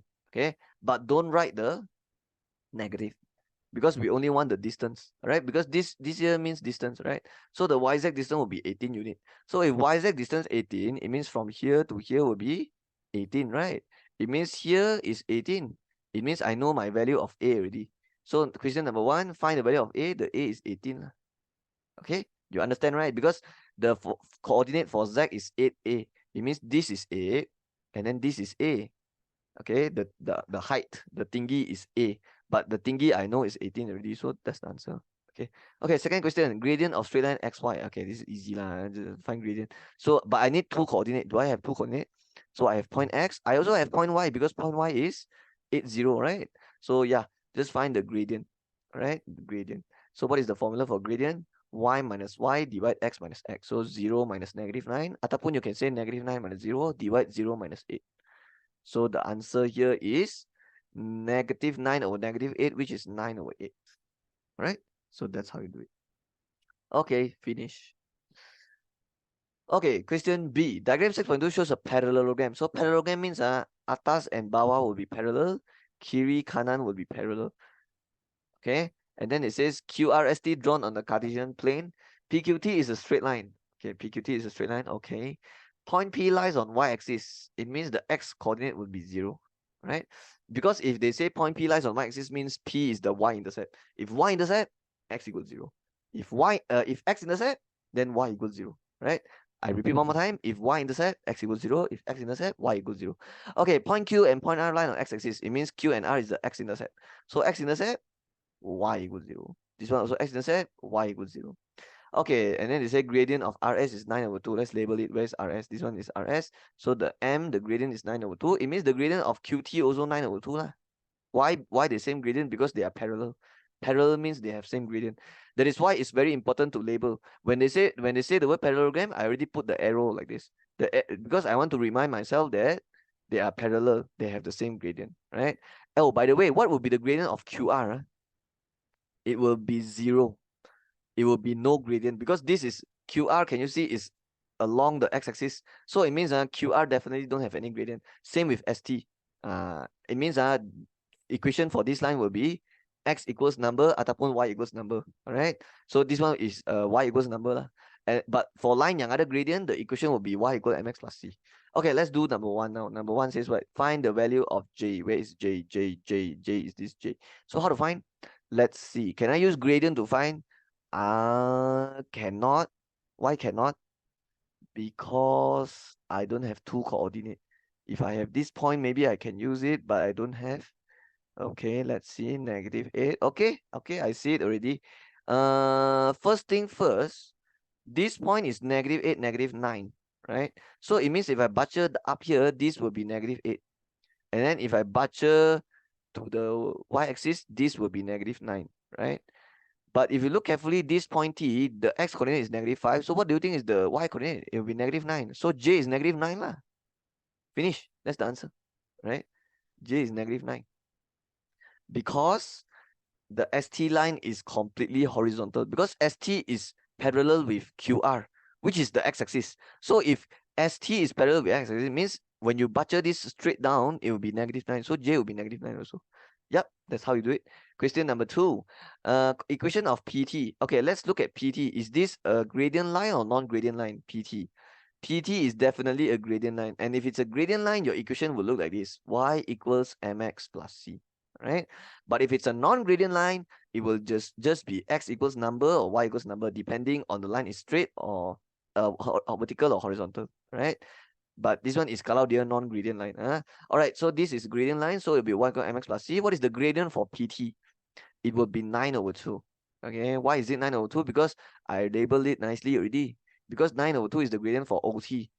And let me tell you, OT gradient and PT gradient is the same because they are collinear. Collinear means they are Sagaris. So definitely the PT gradient is the same with QT gradient, right? Ataupun yeah. Okay, and then plus C. Do I have the C? Let's look at the C. C means y-intercept. What is the y-intercept? Where is the y-intercept of this line? It will be here, which is point P, and I don't know this point, right? So if I don't know this point, I have to use another method, which is substitute a point yang ada passes through. We will ganti masuk satu point yang ada passes through. PT stands for passes through. So which point got passes through? -5, -9, right? This is the point we will use because J we already know is -9. So what I do now is I will sub the x -5, sub the x with -5 and y with -9. So it becomes -9 equals to 9/2x plus C. The x is -5. So let's do this first. -5 times 9 is -45/2 plus C. So C will be 45/2 minus 9. Let's press calculator. 27/2. So after I get my C, I will write my equation. So my equation will be y equals mx plus C. It will be 9/2x plus C is plus 27/2. Right? So that's the answer. Okay, last question. Question number 3. Number 3 says coordinate of point Q. Where is point Q? Oh, it's here. All right. Can you see point Q is actually the what? Do you remember in the first line they already said point Q and point R lie on the x-axis? It means point Q and point R, they are both x-intercept. And how do we find x-intercept? Y equals 0. Okay, y equals 0, right? But when you letak y equals 0, you have to muscle into the which equation? Of course, the PT equation, right? Because you are finding the x-intercept of PT. Because Q is the x-intercept for the PT line. Can you see it? So definitely you will put y equals 0 inside your PT equation. So your PT equation is this. So what happens when you put y equals 0? It will be 0 equals 9/2x plus 27/2. All right. Make sure you memorize this. This one exam like to ask. If they want to find y-intercept, x equals 0. X-intercept, y equals 0. So x-intercept is y equals 0 because point Q is the x-intercept. Okay, now you just pindah saja. So what is plus 27/2? Move there, become -27/2. And then you pindah the 2. So it becomes -27/2 times 2, cut. And then left with x will be -27. The 2 cut already, divide 9. And then your x will be -3. Right? So what will be the x-intercept? Okay, don't stop here because they want to find coordinate of point Q. So you just write Q. It will be -30. Right? Not 0, -3, because Q is here, so the y coordinate is 0.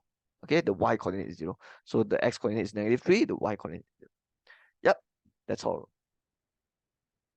Okay, let's continue with number 12. This is transformation. Diagram 7 shows quadrilateral ABCD, EFGH, PQRS. Let's check ABCD, this one, okay. EFGH, this one, okay. And then PQRS, this one, okay. Drawn, excuse me, drawn on the Cartesian plane. So there's 3 quadrilateral. Okay, let's do question A. Transformation J is an anti-clockwise rotation of 90 degrees above center 37.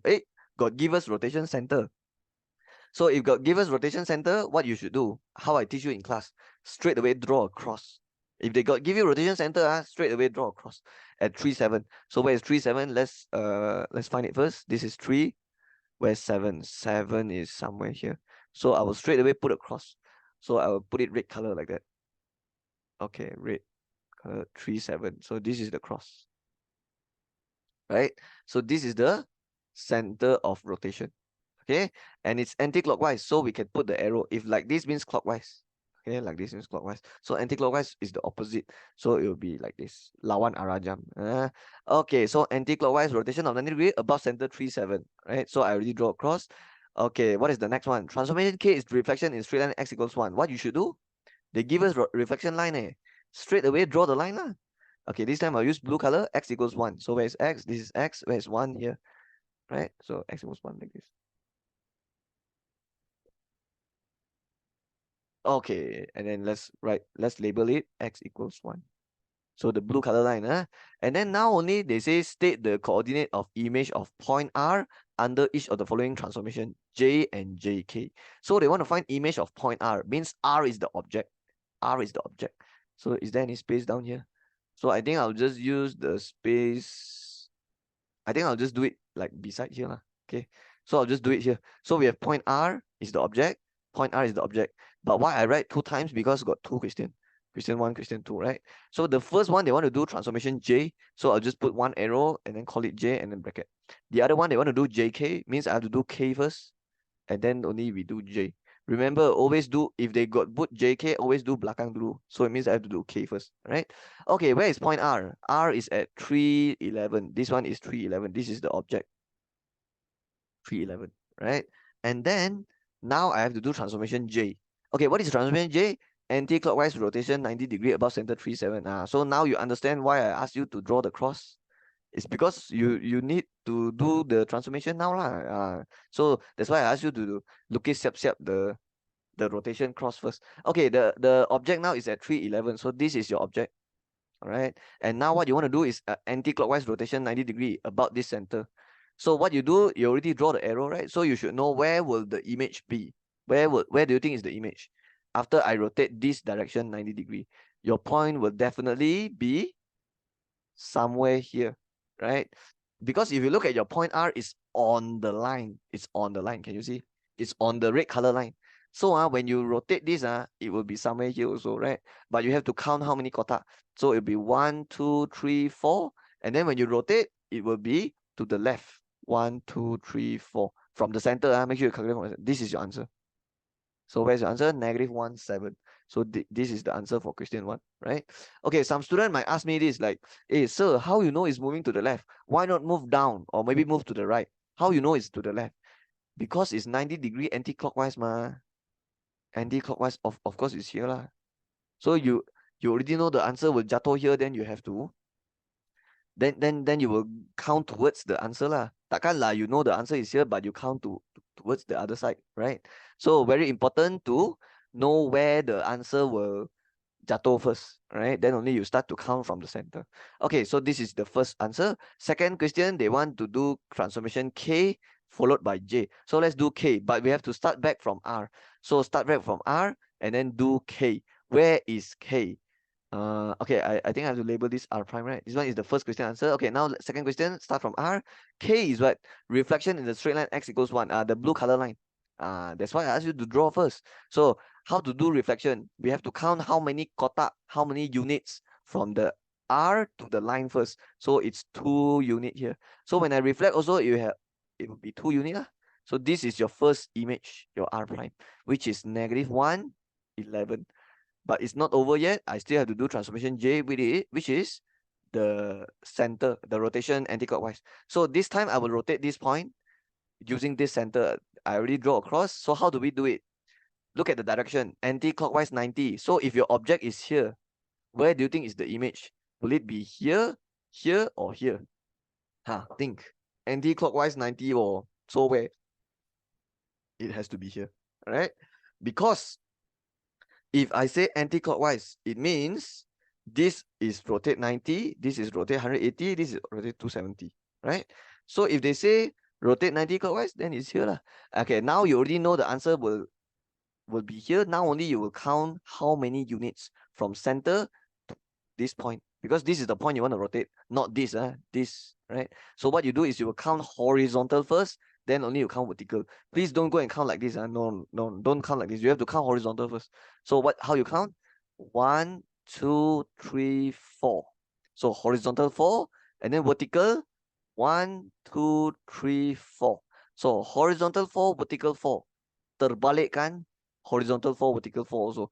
So why have to terbalik? Because it's rotate 90 degree. But this one kebetulan is horizontal 4, vertical 4. So when you terbalik also, it will be horizontal 4, vertical 4. And you already know the answer will be here. So definitely you will go to the left. 1, 2, 3, 4. But you will go down. 1, 2, 3, 4. This is where your final image. So I'll call this R double prime. So this point is -1, 3. Right? So student might ask, hey sir, how you know it's to the left and then have to go down? Why not to the right? Go down. I told you already, because it's anti-clockwise 90. You know the answer is here already. So you just have to count towards the answer. All right. Okay, one more thing I want to mention is when you rotate 90 degree, always terbalikkan the horizontal punya kotak and vertical punya kotak. For example, if it's rotate horizontal 2 kotak, vertical 3 kotak. And then when you rotate 90 degree, it will be horizontal 3, vertical 2. Okay, but is it left or right, up or down? Depends on where the image jatuh lah. I just want to make sure you remember you have to terbalikkan the horizontal and vertical punya kotak, right? But this question is because it's horizontal 4, vertical 4. That's why when you terbalik also, it's still horizontal 4, vertical 4, right? But if it's rotate 180, you don't have to terbalik. If it's rotate 180, you will follow exactly the horizontal and vertical punya kotak. It's just rotate 90 saja kena terbalik, right? Okay lah, I think enough already. Let's do question B. Okay, B says what? PQRS is image of ABCD under combined transformation MN. Describe in full the transformation N. Okay, don't describe first. Don't describe first. Because you don't know whose object, whose image. So what you should do now is you write down siapa, arrow, siapa. So I will write my B working here, right? So they say PQRS is image of ABCD under two transformation. So who's the object, who's the image? ABCD will be the object. Because they say PQRS is image of ABCD under two transformation. So PQRS must be the final image here. And then under combined transformation, MN means I will do N first. Then only I do M, right? So this one is N, this one is M. And then the middle one, the missing one will be what? Look at the diagram. ABCD is this one. PQRS is the big one. So what do you think is the middle? The one yang you tak kena panggil nama lah. Siapa yang tak kena panggil? EFGH, right? So that's the one. That's the one you have to write here, right? And then now you can start to describe your transformation M and N. Okay, I can straight away tell you the transformation M is enlargement because EFGH to PQRS is definitely enlargement, right? But transformation N is from ABCD to EFGH. I think this is rotation. Yeah, it's 180 degree. But what they want me to describe, they only want me to describe one transformation. They only want to describe N only. So I don't have to describe M also. Right? I just describe N only. So I'll just write transformation N. Okay, transformation N is rotation, right? But I want to explain why. I want to explain how I know it's rotation by drawing lines. Okay, how can you know whether it's reflection or rotation? By drawing lines. Okay, so let's use other color. What color I want to use? Maybe green color, a dark green. Okay, let's use dark green. Okay, if you draw lines, if your lines look like this, it's rotation 180 degree. But if your lines look parallel, then it's reflection. If it's every line look parallel, there's reflection. If all lines intersect at one point, it's 180. But if it's not this and it's not this, then like it's some other stuff, then it's like rotate 90 degree, right? It means if your lines doesn't have a pattern, doesn't have a nice pattern like this or like this, then that is then it's rotation 90. Okay, but you will only draw lines when you know it's not translation or enlargement. So this definitely is not enlargement, and it's not translation because translation the orientation will not change. If you look at this tajam punya is pointing there, but now the tajam one is pointing here already. So definitely it's either reflect or rotate. That's why we use the draw lines punya method. So how we draw? We have to make sure we draw D to H. All right. And then A have to draw to who? You don't draw to the wrong points. You have to draw correctly. So A is actually to E. Okay, A to E. And then B is to F. And then G is to C. Okay, and then finish already. Can you see all these lines? They intersect nicely at this point. So it means it belongs to this pattern. So if it has this specific pattern, then it's rotation 180. You don't even have to use compass. So transformation N is what? Rotation 180 degree. And for rotation 180 degree, you actually don't need to mention the clockwise, anti-clockwise. Because for question that wants us to describe, if you want to get full mark, and they ask you to describe, you want to get full mark, 3 marks, you have to mention how many degrees, and then what's the direction, clockwise or anti-clockwise, and also you have to mention the center. Then only you get full mark. But you don't have to mention clockwise, anti-clockwise is 180, right? But I'll still write it just to be safe, right? I'll write clockwise, okay? But even if you put anti-clockwise also can. So you can just choose anyone to write because it's 180. That's why you can just choose anyone to write, okay? But if it's 90, then you have to be careful. Okay, so 180 clockwise at about center, or you can write at center, right? So make sure you write the center also. You have to write these 3. Then only you get the full mark, right? You have to write the direction, you have to write the angle, and then you have to write the rotation center. Okay, what's the rotation center? You don't need use compass. If it's rotation 90 degree, then only we use the compass to find, right? That one have to do perpendicular, bisector, all those things, right? But if it's rotation 180 degree, you don't need to use compass. Straight away, you use ruler, you just draw lines, you can see already the intersection point, that's the center. -8, 7. Okay, so that is how you describe. Okay, let's go to the last part, part C. Okay, part C says what? Given that PQRS represents a region of area 39.6. So this is PQRS area. So do I have space to do here? Yes, I think I can do it here. So whenever I see the word area in transformation question, no need to think already. Definitely this formula, area of image equals to K square times area of object, right? And in this case, which one is the image? Okay, I don't even have to look at the diagram because I write down this already. PQRS is definitely the image, right? And then my object will be what? EFGH, or you can also write ABCD because ABCD and EFGH, they are rotation, right? So it means they have the same size, they have the same area. And then what's the information just now? Area 39.6 is PQRS. Let's go and write down PQRS. Where is it? The big one. So this one is the big one, 39.6. All right, the PQRS. So it means I can put my area of PQRS 39.6 here, right? But what they want? Calculate area of EFGH. So same lah. Calculate EFGH. Even if you write ABCD here, can also, because later when you find ABCD, is the same as finding EFGH because they have the same area. But if I want to find area of EFGH, I need to have what? Tell me what I need to have now. I need to have the K, right? I need to have the K, which is the scale factor. Because if I don't have K, I cannot find the area, right? So 我没 K. So I don't have K now. So how to find the K? The formula for K is the scale factor. So scale factor formula is what? I divide O. What is I? What is O? I is the length of image. O is the length of object. Remember, it's the length. So PQRS is after enlarge. EFGS is before enlarge. So how to get the scale factor? Okay, let's count from F to E. How many unit, right? So you can see if I kira senget is 1 unit. But after I enlarge, Q to P is senget 1, 2, 3 unit. So definitely is 3 divide 1. Okay, so that's why the scale factor is 3. Okay, I want to explain a bit. Actually, the length from here to here is not 1 unit, right? So like this is 1 unit, like this is 1 unit. But if I kira senget like this is not 1 unit. This is not 1 unit. This is actually square root 1 square plus 1 square, which is square root 2 unit, if you want the panjang for this, right?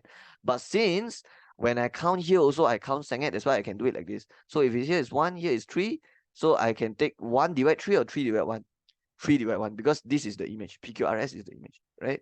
That is why it's 3 divide 1, okay? Or you can take other sides also. Let's say I take F to G. But if I take F to G, then I have to compare it with Q to R. But how do we count it? We will count horizontal, vertical. So horizontal 2 unit, vertical 1 unit.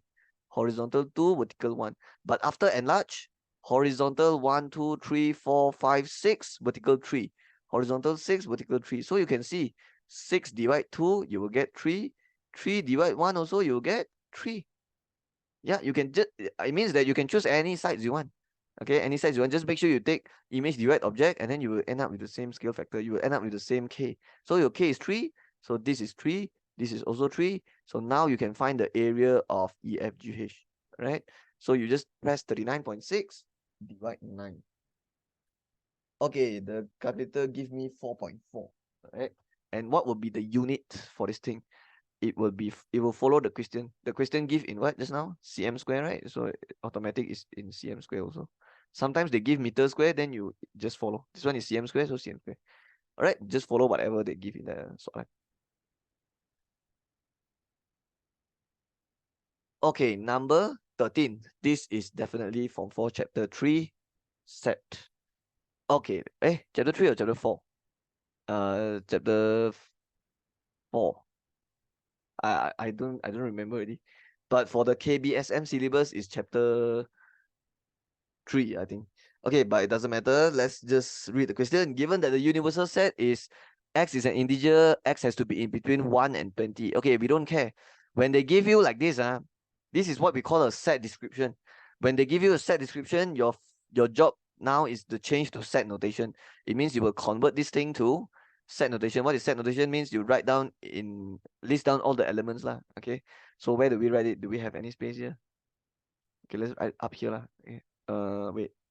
Okay lah, let's write here lah. Okay, so the universal set. The universal set list down all the elements. So 1 to 20. Okay, the 1 and 20 have to include, right? 1, 2, 3, 4, 5, 6, 7, 8, 9, 10, 11, 12, 13, 14, 15, 16, 17, 18, 19, 20. Even the question never asks you to list also, you must list down elements. Because when they give you set description, the step is like that one. When they give you set description, just list down all the elements. Even if the question never asks you to do it, also just do it, right? Okay, now for set P is what?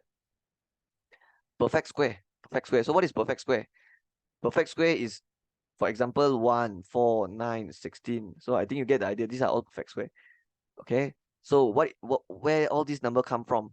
1 square is 1, 2 square is 4, 3 square is 9, 4 square is 16, 5 square is 25. So you get the idea. So these are all perfect square. So what are all the perfect squares? So we have to write 1. Oh, by the way, you can only write number yang ada dalam universal only. It means numbers that is not inside the universal, you cannot write. So 1 you can write, 4 you can write because it's perfect square and it's also in the universal. And then 9 can write, 16 can write, but 25 cannot write. 25 is also perfect square, but cannot because it's not in the universal. That is why it's important to list down the elements for universal first. Because if you don't list it down, you might list the wrong element for PQR. Okay, now for Q. Q is what? X is a number that is exactly divisible by 5. So, but you have to write number that can divide by 5, but at the same time, it has to be in the universal set. So, in the universal set, which number can divide by 5? 5, 10, 15, and 20. So that's all, right? And then for set R, X is a factor of 15. Factor of 15, let's list down all the factor of 15. 1 times 15, 3 times 5, 4 cannot, 5 times 3, and 3 times 5, repeat already. So what is the factor of 15? 1, 3, 5, 15. But we have to make sure this element exists in the universal, then only we can write. So 1, 3, 5, 15, they are all in the universal, so we can write. But if it's not in the universal, then we will not write it, right? So now we can erase this and do A. A says list the elements of PQR by using notation. This one, right? Just copy this into your answer space here, and then you get the answer already. Okay, so that's how you do it. So Alan B number 1, I will do it here. Okay, complete the Venn diagram in the answer space to show the relationship in the 3 set PQR. So let's look at the Venn diagram. So I don't think I will do it here. I'll just do it in the answer space, right? So I think it's talking about this. So now they wanted me to draw the Venn diagram, right? Okay, so how to do it? Okay, before we start drawing, we have to see got how many set and how many circle. So got how many circle? Got 3 circle because got 3 set P, Q, and R.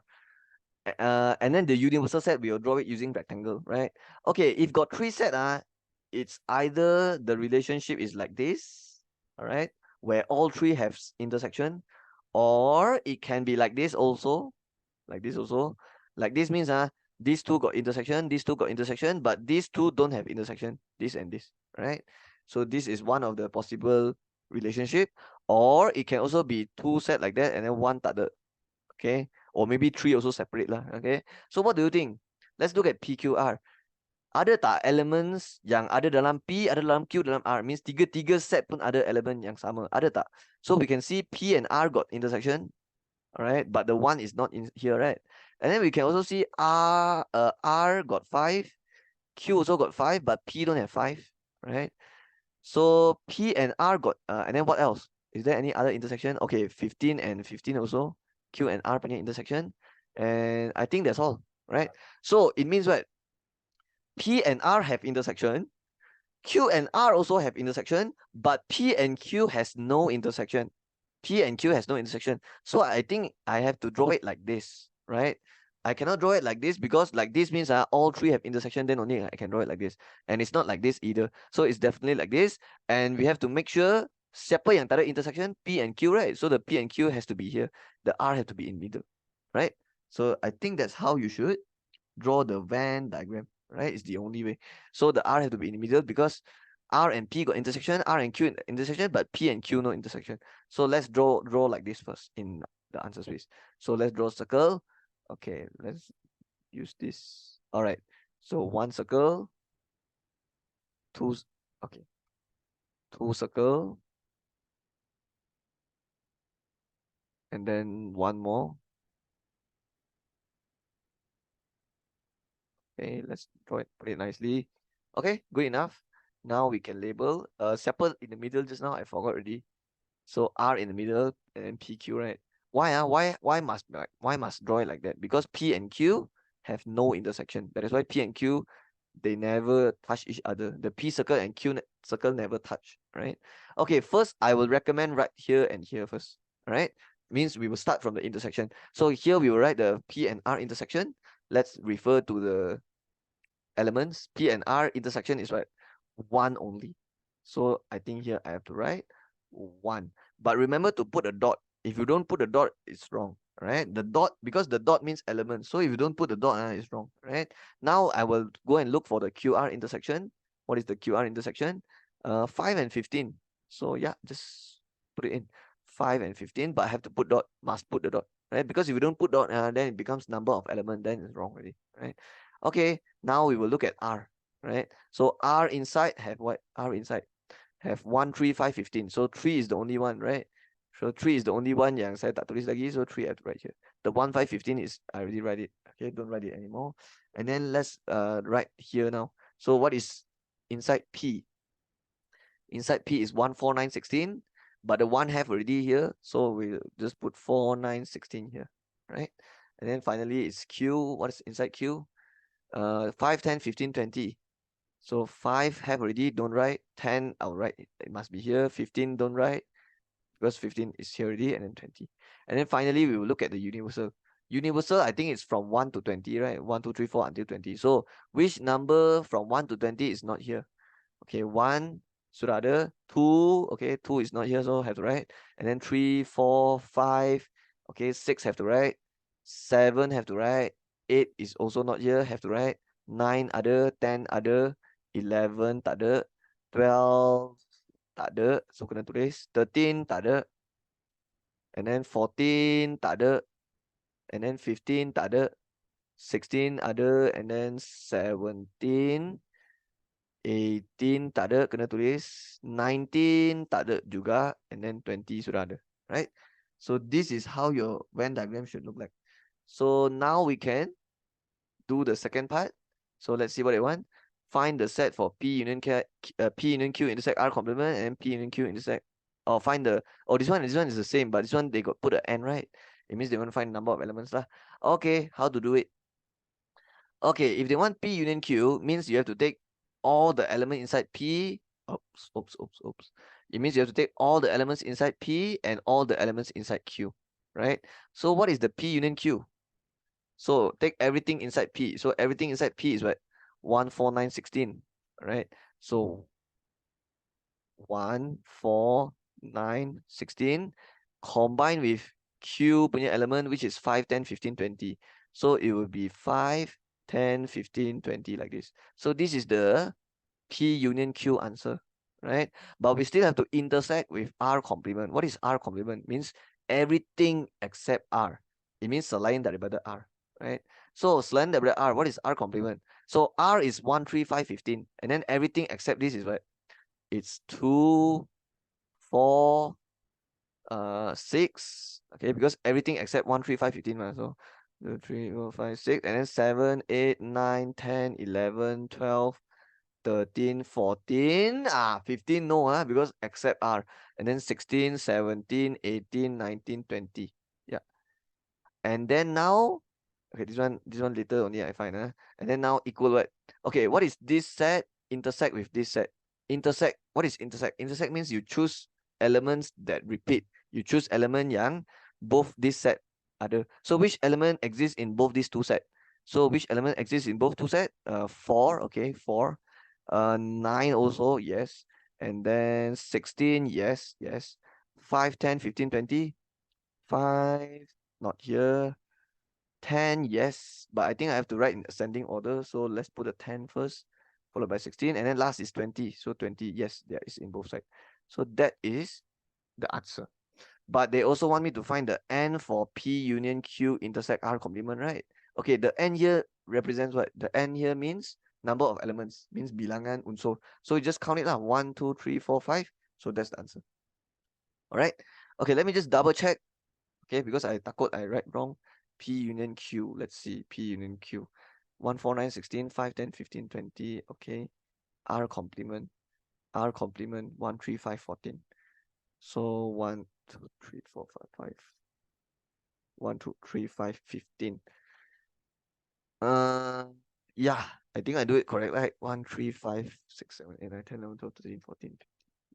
Okay. Yeah, I think I did everything correctly. 1 tak ada intersect. 4, 9. 4, 9.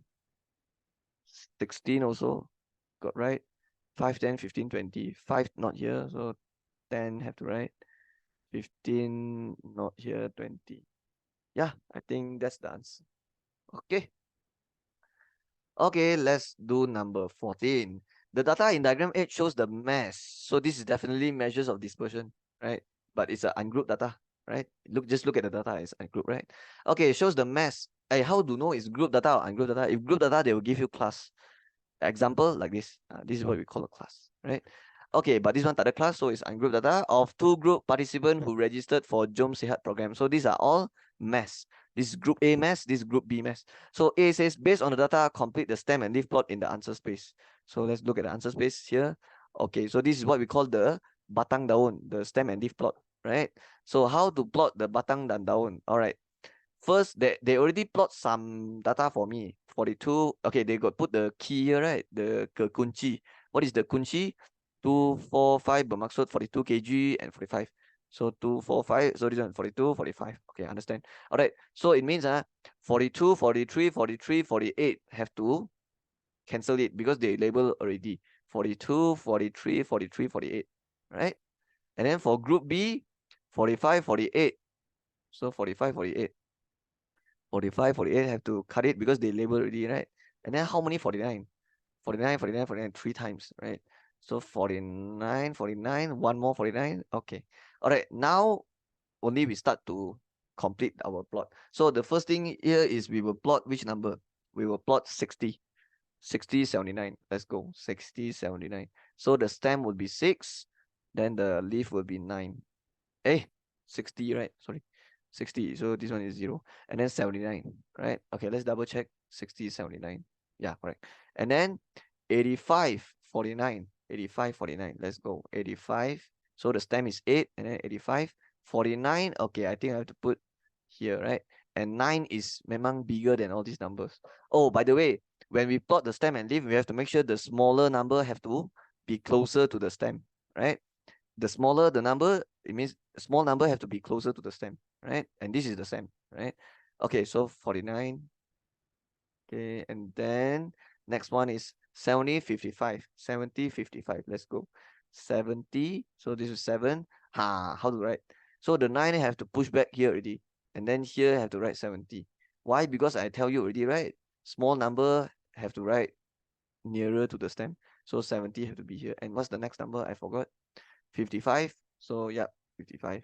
So here. Okay, next two numbers is 9250. 9250. Let's go. 9250. 92 here. 50, 50. Okay, this is 55. So the 55, I have to erase. And then the 5 I have to put here, and so that I can write 50 here. Okay, because small number have to be nearer to the stem. Small number have to be nearer to the stem. Okay, next number is 65, 78. 65, 78. So 65 is here. 78. Okay, 8 have to be in front of the 9. Okay, in front of the 9. Okay. All right. Now it's next number 67, 69. 67, 69. So 67 is here. And then 69 is here. Okay, betul lah. 67, 69. Yeah. And then next one is 65, 52. 65, 52. 65. Okay, have to erase, right? 65. Okay, let's put 65 first. So the 7 and 9 have to push back. And then 65 here, right? And then 52. 52 means the 5 also have to push back. Because 2 is small, have to be in, how to say, have to be nearer to the stem, and then 5 will get pushed back here. Okay, next, last two numbers, 90, 73. So 90, okay, this one have to erase also. So the 92 have to be, the 2 have to write here, 90, and then 73. 73, how? So erase the 8 and 9, and then write 3, and then 8, 9, like this. Right? So this is the group A punya. Okay, group A punya. Okay, now we will continue with group B. So let's scroll up, look at group B. Okay, let's go. 54, 52. Let's go. But we have to write 52 first. 2 followed by 4. Because small number have to be nearer to the stem. Okay, next two numbers. 65, 63. But it's better to write 63 first. So 63 followed by 5. Alright, now next number. 75, 73. But write 73 first. So 7, 3 followed by 7, 5. And then next. Sudah, and then 54, 59. Let's go. 54, 59. 54, 59. I don't think I have to erase because memang 49 it has to write here. Okay, next. 80, 83. So 8083. 8083. Okay, done. And then 90, 77. Let's go. 90, 90, 77. Here lah. Okay, let's do fast. 78, 55, 53. 78, 55, 53. 78, 55, 53. 78, 55, 53. So the 3 have to be in front of 4, right? So the 3 have to be here. But then the 5 have, but then the 4 have to put, the 4 have to put here. It means the 9 push back here, but there's still another 5 here, right? So it will look like this. There's a 9 here. Right? So yep, I think I did everything correctly. So now I finished A already. So only 3 marks. Okay, B says calculate the range of each group participating in a program. So if they say each group means there will be 2 answers, right? Because there's 2 groups here. So the range for each group is not the same, right? So let's find the range for group A first. So I will just write it group A. I will just put a title it group A, and then the range. And then after that, I will do group B, and then I will do range. It means there's 2 different answers. Okay, what is the range of group A? Take the highest number minus the smallest number. The highest number is 92, right, in group A. And then the lowest is 42, right? Because we refer here and here, right? Okay, 92 minus 42 is 50. So the range is 50 kg. And then for group B, the highest is 90, the lowest is 45. So it'll be 90 minus 45, which is 45 kg. So, yep, sudah siap. B, they only want me to calculate range, so you get 4 marks. Now, C, it says, which set of data shows a greater dispersion? Justify your answer. Dispersion can be calculated 4 ways. You can use range, you can use interquartile range, you can use variance, you can use standard deviation, right? So they ask which data shows a greater dispersion. Means they're asking which data has a higher range, or higher interquartile range, or higher variance, or higher standard deviation. But you already used range to find. So I think you can just compare this value and this value. Then you already know, because this is the range value. So which group has a wider dispersion? Group A, right? Group A. Because group A has a bigger range. So group A, right? But they got say justify your answer, right? So I will just write group A. Okay, group A has, okay, has a wider dispersion because mass mass of group A, because group A participant, because group A, I'm just following here, group A participants have bigger difference, ataupun have larger difference in mass, okay. has bigger difference, have bigger difference. Difference means the bezel. Okay, the difference lah. Okay, I think it's good enough. Okay, number 15. I think this is a graph question, right? And it's from 2, I think. Yeah, it's from 2 punya graph. It's called graph of function, right? This is lower form. You learn how to draw this graph in lower form. Okay, let's read the question. Complete table 4 in the answer space on page 26 for the equation by writing down the values of y when x -1, x -3, 2 marks. So they want me to complete the table. So let's go and find the table. Okay, it's here. So how do we complete the table? It's very easy. I just put in the x -1 inside this equation. So it will be y equals to -2x squared plus 6x plus 9. This one will be -1, -1, right? And then we just press this whole thing. Oops. Okay, let's press in the calculator. -2, open bracket, -1, close bracket, square, plus 6, bracket, -1, close bracket, and then plus 9. Okay, my calculator give me 1. So we just put 1.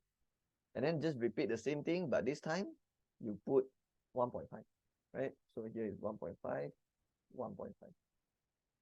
Okay, now we press calculator.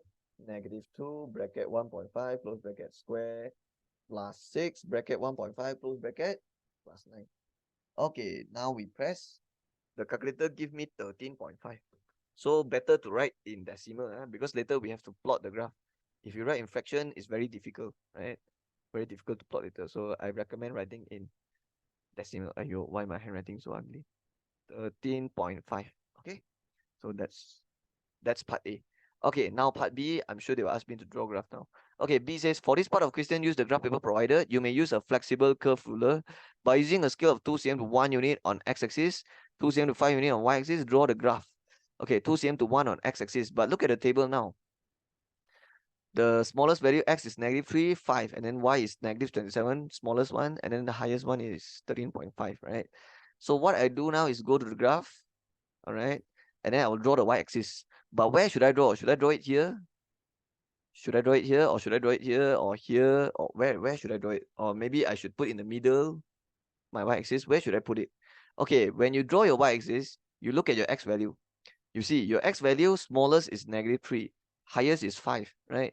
And they want you to use 2 cm to 1 unit. So we have to make sure there will be 3 unit here and 5 unit on the right. Then only is enough space. So let's say this is -3. This will be -2, -1, 0, and then 1, 2, 3, 4, 5. So there's only one how to say? One place you can draw the y-axis, which is this line here, right? So this is the only place you can draw your y-axis. So let's draw nicely. Okay, so where is it just now? -3, -2, -1, 0, this one, right? So this is the only place you can draw your y-axis. Okay, let's make it bigger. Okay, so this is how you should draw your y-axis, like this. Okay, I think it's wait, I think we just make it smaller like this. Okay, yeah, I think like this is better. So now you will label this as y. But what will be the highest value of y? Okay, the highest value of y just now is 13.5. But they want you to use 2 cm to 5 unit on y-axis. So it means the highest value will be 15. Because 13.5, the closest value yang boleh bahagi 5, the closest value with 13.5, yeah, and boleh bahagi 5 is 15. And then here will be 10, here will be 5, here will be 0, right? And then this will be -5. Okay, what is the smallest value? Biggest value is 13.5, smallest value is -27. So do we have enough space? 0, this one -5, -10, -15, -20, -25, -30. So we have enough space because -27 is somewhere here, right? And then time for the x-axis. So now x-axis. So x-axis is here to here. Okay, let's adjust it. Okay. Okay. Now this one we write x. but your x-axis is 2 cm to 1 unit, so it's very easy. -1, -2, -3, and then this one just 1, 2, 3, 4, 5. Okay. How I know I have to use until 5 here, use until -3, because I look at the table just now already, right? So 0 to 5, 0 to -3. So now every point we can plot it inside. Okay, now we plot the first point. -3, -27. Let's plot it. -3 is here, -27. I think it's somewhere here, right? Okay, -25. When you turun satu kotak, it's -25.5, right? One kotak here is 0.5 because 2 cm is -5, right? It means okay. Let me explain it better. Sorry. Okay, look at this.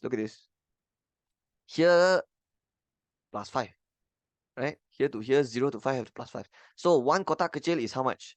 5 divide 10, which means one kotak kecil is 0.5, right? So if I have to naik one kotak kecil here is just 0.5. But what if I naik two kotak kecil? Then it will be 0.5 times 2, which is 1. So every time I naik dua kotak kecil, I have to plus 1. So now -3 is here. Where is -27? -5 turun 2 kotak is -26 because minus 1. And then turun lagi 2 is -27. So this is your point. It means it will be at -25 turun 4 kotak, right? That's the first point. Okay, next point. -2, -11. So -2 is here. It's here. And then -11 is -10 turun 2 kotak, which is here, right? So that's the point. Let's go to the next point. -1, 1. All right, where is it? -1 is here. And then 1 is just turun 2 kotak, so it's here, right? Turun 2 kotak kecil, not turun 1, because turun 1 is just -0.5. That's why I have to turun 2 kotak. Okay, next. 0.9.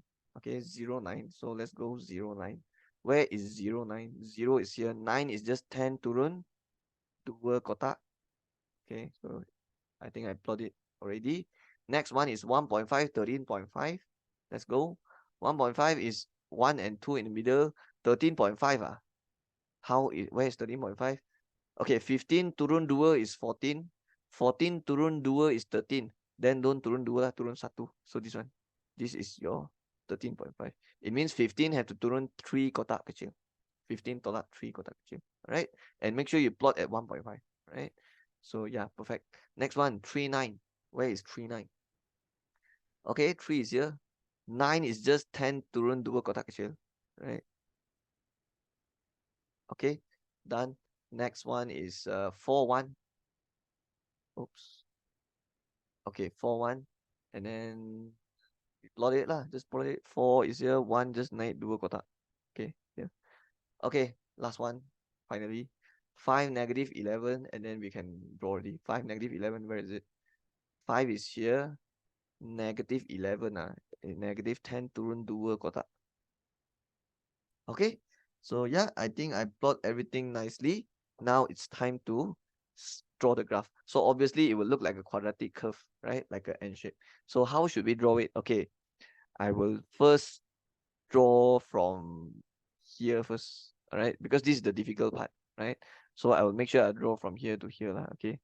So let's see. Okay. So wait, did I plot this correctly? Negative. Negative. Wait. Okay, I think I made a mistake here. Nasib baik I got noticed. -1, 1. This one is -1, -1. So this is wrong. This is wrong. Okay, this is not correct. So the -1, 1 should be here, right? Yeah, it shouldn't be turun 2 kotak. It should naik 2 kotak. All right. So yeah, this should be the point. Okay, now I will draw my curve lah. Okay, so let's draw from here. Okay, I'll just try my best. Okay, let's go down a bit. Okay, like this.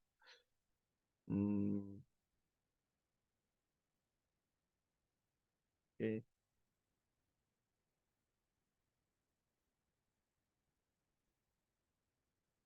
It's very hard. It's very hard to draw using laptop.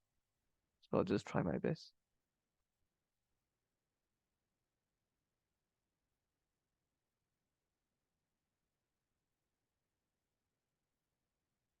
Trying my best. Okay. Aiyo.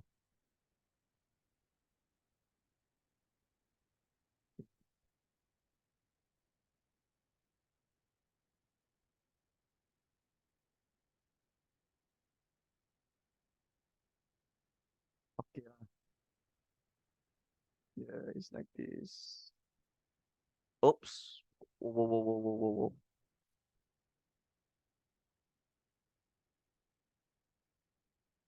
Aiyo. One more time.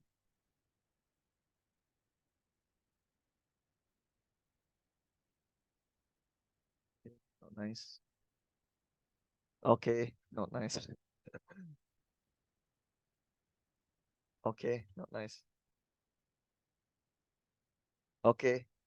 I think this one, just this half, not nice. Yeah, just make sure it looks natural. Okay, I think my one is good enough. I think this part I don't like it. So just make it smooth. Okay. Okay, actually, when you draw this curve, you cannot use ruler. You have to use freehand, right? And you have to make sure your graph it looks natural. It looks natural and it's smooth. Okay, it has to be licin. Okay, graph kena licin. So this is my graph. Don't forget to write the equation. Y equals to what? Y equals to, what's the equation? Negative 2x squared plus 6x plus 9, right? So just write it. Negative 2x squared plus 6x plus 9. So I think I finished my part B. So part B, let's go back to the question. Part B, 4 marks, right? So yeah, done already. Draw graph. So now part C. So part C, they want me to use the graph in 15B. So I have to use the graph. Find value of y when x equals 0.6. So when x equals 0.6, I have to find the y. So how do we find it? We have to go to the graph and go to x-axis and go to 0.6. So go to the graph, go to x-axis and go to 0.6, which is here. And then we have to draw a dotted line. But why we draw up? Why not draw down the dotted line? Because there's no graph here. So why you draw down? You have to draw up lah. So of course you will go up. And when will you stop? You will go up until you meet the how to say, until you meet the curve, right? Okay, my one is here, right? So if it's here, then you will at the moment it's touch the curve, you put the dot and then you pull it to the y-axis. So that would be the answer here. Okay, so what's the answer? Okay, 10 naik 2 kotak is 11, naik lagi 2 is 12, but it's in between, so it's 11.5, right? So the answer here, I'll write 11.5. But I checked with the schema says 12. But okay lah, close enough. 11.5 and 12 is just 1 kotak difference only. So yeah, I think good enough. Okay, next one. Second question, x equals what? Find values of x when this whole thing, negative 2x squared plus 6x plus 9 equals 0. Okay, if you look at this, negative 2x squared plus 6x plus 9, this is the equation of the curve, right? So if they say negative 2x squared, it means they are saying that y equals 0. Okay, the whole thing is y, right? So it means the find value of x when y equals 0. So what I have to do is go to y-axis and cari 0. It means you are finding the x-intercept lah. See, when you go to y-axis, you find 0, right? It means you are finding the x-intercept, right? So this y-axis is 0, right? So the only place where it touch the curve is here and here, right? Means you're taking the y-intercept. I mean, sorry, the x-intercept, right? So what when they say y equals 0 means the x-intercept. So what's the answer? I think this is negative 1.1. I think this one is 4.1. So write it here. Negative 1.1, 4.1. Yep. And then lastly is the third question. What they want? The equation of axis of symmetry. So the axis of symmetry will be the line that cuts this graph in the middle, right? But how do we know where it will cut in the middle? Okay, let's look at this point. Will this be the maximum point? Okay, I'll tell you straight away, this is the maximum point. Let me tell you why. Because symmetrical, because this curve, this parabola, they must balance one. So if you look at the point before this point, It's this point, right? And what is this point? Look carefully.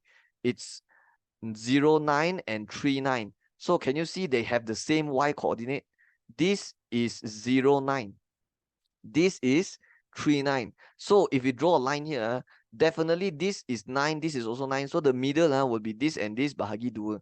And it means you can take the x coordinate and find the midpoint. Because the x coordinate here is 0, the x coordinate here is 3. All right. And what you do is take 0 and 3, add together, divide by 2. And what is 0 plus 3 divide 2? 1.5. Exactly the x coordinate of this point. Because the x coordinate of this point is also 1.5. That is why this point is the maximum point. All right. Let me tell you why you can do like that. Because the 2 points before and after this point, they have the same y coordinate 9. So it means this is actually balanced already. So if here to here balance, I can take the x coordinate and then find the middle. 0 and 3 add together, divide 2 is 1.5. Okay, so 0 and 3 added, this one is 1.5. So that's why the axis of symmetry is x equals 1.5. Cannot just write 1.5. You have to write x equals, because equation of line mesti tulis x equals. All right, and it's a non-gradient line. Okay, that's why we just dia tak ada y equal mx plus c. It's just x equals 1.5. Right? So that's how you do question number 15. Okay, finally we are at section C. So this is question 16. They want me to choose 2 questions, right? Bahagian ini mengandungi 2 soalan, jawab 1 soalan. But I will jawab both. I will do both. But of course, during exam, you don't do both lah. You just choose one to do. But now I'm just, I'm just doing this video for revision. That is why I will do both. Okay, let's read the question number 16. On a school holiday, Fakrul planned to build a kite as shown in diagram 9.1 with his friends. So this is a kite. The kite has diagonal. Okay, what is diagonal? Diagonal means you will tarik line, but the line will go from corner to corner, but it's not this corner, because this one we don't call it diagonal anymore. We call it side. Okay, we call it the edges already. So it has to be A to C. This is what we call diagonal, and this one is also the diagonal, right? But let's make the line bigger because it's very hard to see it, right? So let's make it bigger like this. Now you can see it. This one also, let's make it bigger. Okay, nice. All right, so the diagonal is 60 cm, 50 cm. I think it's very clear which one is the longer diagonal. The BD diagonal is the longer one. So BD is 60, right? So if I label here, it will look very messy. So I will just label here. So like this. So this diagonal is 60. And then what will be the diagonal from here to here? It will be 50, right? Wait, how do I know this one is the 50 one? Because this one is shorter, this one longer, right? So just use common sense, right? The longer one diagonal must have the 60 cm. Okay, line AC divides BD with ratio 1:2. Where is it? AC line divides BD line with ratio 1:2. Wait, what does it mean, sir? AC divides BD in 1:2. Let's think about this. AC divides. Okay, so I think what it means is here is 1, here is 2 lah. Correct? Let's use a brighter color. 1. You cannot see also. Okay, let's use bigger like this. So I think this one is 1, this one is 2, right? Because they say line AC divides the BD in 1, 2. So yeah, I think this is what it means. Okay, now we can do A.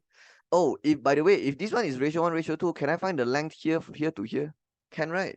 Just take 60 cm, the whole thing, divide by 3. Because this one is 1 portion, this one is 2 portion. So if you take 60, divide total 3 portion, you will get the 1 portion per length, right? But don't find first. Let's see what they want. Fakrul want to paint the kite. So he need to calculate the area of the kite. He also need to measure the perimeter of this kite to accurately draw the outline. Calculate the area of kite and perimeter of kite. Okay, so I'm gonna find area of kite and perimeter. Okay, let's do area first. Okay, if I want to find area, I first need to have this side. All right. Wait, no. I need to have this side, right? Because this is a triangle, right? I don't think I can straight away calculate the whole shape, because this whole shape is a very weird shape. It's not even a parallelogram. It looks like a, yeah, it doesn't look like a it's not trapezium, it's like very weird. So I think I have to calculate separately. I have to calculate this triangle times 2, and then this triangle times 2. Like that, and then plus together. So that's the plan. So how to calculate the area of this triangle? I need to have the panjang here lah. Okay, what is the panjang here? the panjang here will be 60 divided 3, which is 20 cm. I already explained just now why I can do like that. So this one is 20 cm. So I'll just write 20 here. And then 60 minus 20 is just 40 here, right? Or you can also say 20 times 2 because the ratio is 2. So 20 here, and then here must be 90 degree, right? Okay, and then one more thing here. From A to C, the panjang is how much? 50 cm, right? So you can, actually, this is the midpoint, right? This will be the midpoint, okay? So 50 divided 2, you get 25 here, right? So can you find the area of triangle now? Yes, 1/2 times 20 times 25. And then what about this triangle? Possible also, 1/2 times 25 times 40. So yeah, now we can find our area. So we will take 1/2 times with 20 times 25, right? But this is just the area of this small triangle. You have to times 2. Why times 2? Because this triangle also 20 times, and then plus with this down triangle, which is 1/2 times 40 times 25, right? But also have to times 2 because one triangle, two triangle like this, right? Okay, 2 and 2 can cut, 2 and 2 can cut. 20 times 25 is 500. 40 times 25 is, let's press calculator. Okay, 40 times 25. My calculator give me 1000. So what is 1000 plus 50? 1500. Okay, 1500. And then what's the unit? For this thing, the unit is cm square. Okay, actually there's another method. If you don't want to do like this, you can also do what? You can straight away take this big triangle, which is 1/2 times 50 times 20, plus with this triangle, 1/2 times 50 times 40. Can also. Alright, if you don't want to do like this, you want to do straight away, take this as the base, the whole thing, and then this as the height, and then the bawah one base, this height, ambil this one, can also, you get the same answer. Okay, second question. They want to find perimeter. So perimeter, I think I need the outside punya panjang, right? So how to find the outside punya panjang? Okay, so I will do here lah. Okay, before I get the perimeter, I need to have the BC length. So how to find the BC? Use Pythagoras theorem. Because this is 90 degree ma. So I can use Pythagoras theorem lah. But it will be bracket square, and one will be 20, one will be 25. So 25, 20. Okay, plus or minus? This one have to plus. You know why? Because I'm finding the longest side in the right angle triangle, which is the hypotenuse, the pan 90 punya panjang. That is why it has to be plus. So what is 25 square plus 20 square? My calculator give me 1025, right? So this is square root 1025, and then when you square root, what do you get? 32.015. So I think you can write 32.02 lah. Okay, so don't forget the unit is cm. Okay, I know this is 32.02. And then what do you think is the AB length? It will be the same. Why? Because the AB length also, you will take 20 square plus 25 square and then square root the whole thing, which is exactly the same. So this length will be the same as this. Now we have to find the CD length. All right, but let me tell you, the CD length and the AD length, same. Yeah, AD and CD have the same length. So let's find AD. Or you want to find, right, CD also can, they are the same. All right, so AD length, how to find? 25 square plus 40 square, right? Why plus? Same reason, because you are finding the longest side. All right, let's press 40 square plus 25 square root the whole thing. Okay, my calculator give me 47.169, so 17, right? 47.17. I always write in 4 significant figures, right? So this one is 47.17, and guess what? Here also 47.17, because this side also you will take 25 square plus 40 square and then square root the whole thing. That's why it's the same. Now you can find the perimeter. So the perimeter will be what? 32.02 plus 32.02, which is 2 times 32.02, and then plus with 47.17 plus 47, which is 2 times 47.17. And then now the only thing left here is just press this whole thing, and then you will get the answer. So let me press 32.02 plus 2 times 47.17. Okay, my calculator give me 158.38. Okay, so just write it down. 158.38. And then cm, cm only, no square. Okay, the area just now I got put square. Okay, got. So yeah, that's how you do it. Keep going. Question B. Fakrul and his friend Suresh flies their kite on a plain ground. So plain ground. So plain ground of the same height. So they are on the same ground lah, same ground. Right? Okay, let me draw nice. So they are on the same ground. Okay, and then both of them wanted to determine whose kite is highest. Okay, and then by measuring the kite's line, okay, by measuring the kite's line, I think it's this line, as shown in diagram 9, we have to calculate and determine whose kite is higher. Okay, we cannot say Fakrul is higher. Okay, okay, if we just use our eyes to see, you can clearly see the Fakrul kite is higher, right? Because you can, if you use your eyes to see like that, but you can't do it like that. You have to show the calculation, right? You because this one is just the diagram, right? The diagram, they just draw it, right? So I don't think you can straight away do it like this. You have to show them the calculation. How do we know which kite is higher? We need to find the vertical height here. Yeah, we need to find the vertical height, and the height must be 90 degree. Yeah, 90 degree with this line. Then only is considered the vertical height, right? Then only we can see who's higher, right? So how can we find this height? Well, use Sokato lah. Use Sokato. Why Sokato? Because you have the angle already, and you have the hypotenuse, and you want to find opposite. So which formula? Depan sudut, we call it opposite. Depan 90, we call it hypotenuse. The last one, we call it adjacent. But this one, I want to find the opposite, and I have the hypotenuse. So I should use what? OH. I should use sine, because right? Sokato. So sine. Sine 45 equals to the height of Fakrul's kite divide by 50 meter. And then the height will come out in meter also. So let's call it H1, because just later got another height, right? So what is sine 45 times 50? Let's press calculator. Okay, wait, let me press. Okay, my calculator give me 35.355, so 36, so 35.36. So this is the in meter already. Then how to calculate storage height? Same lah, use sine also, but this one is sine 53 equals to opposite. The opposite, I don't know. I will just call it H2 and then divide 48. And then I can calculate my H2. Just press sine 53 times 48. Okay, 38.33. So just write it down. 38.33 meter. Okay, now we can determine whose kite is higher. So whose kite is higher? Obviously Suresh, right? Because 38.33 is a bigger value. So I just write Suresh kites. Suresh kite is higher. Okay. So they just want me to calculate and determine whose is higher. So I already calculate and I already determine. Yeah, that's all. Right. 5 marks. Okay, let's continue with question C. I think this is network in graph theory. Okay, let's read the question. After getting tired of playing, Fakrul plans to quench his thirst by going to their favorite cafe by cycling there. All right. They discuss for a while before deciding on the best route to take to the cafe. By taking the terrain of the park where they are, the estimated time taken for the route is shown in diagram 9.3 and table 5. So I think they are at the park, right? Because they are playing kite. So they are going from park to cafe. So let's see what it says here. The petunjuk A is what? Lokasi Fakrul dan Suresh. So I assume A is the park lah. Okay, so this is the starting. And then cafe is at D, like this. And then these are all the route and all the time.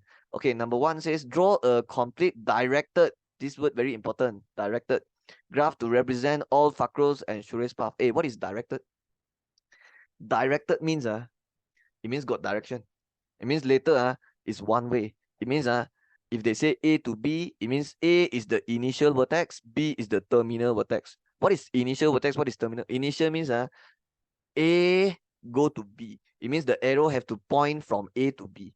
That's what it means by directed. Because directed means it has to have arrow.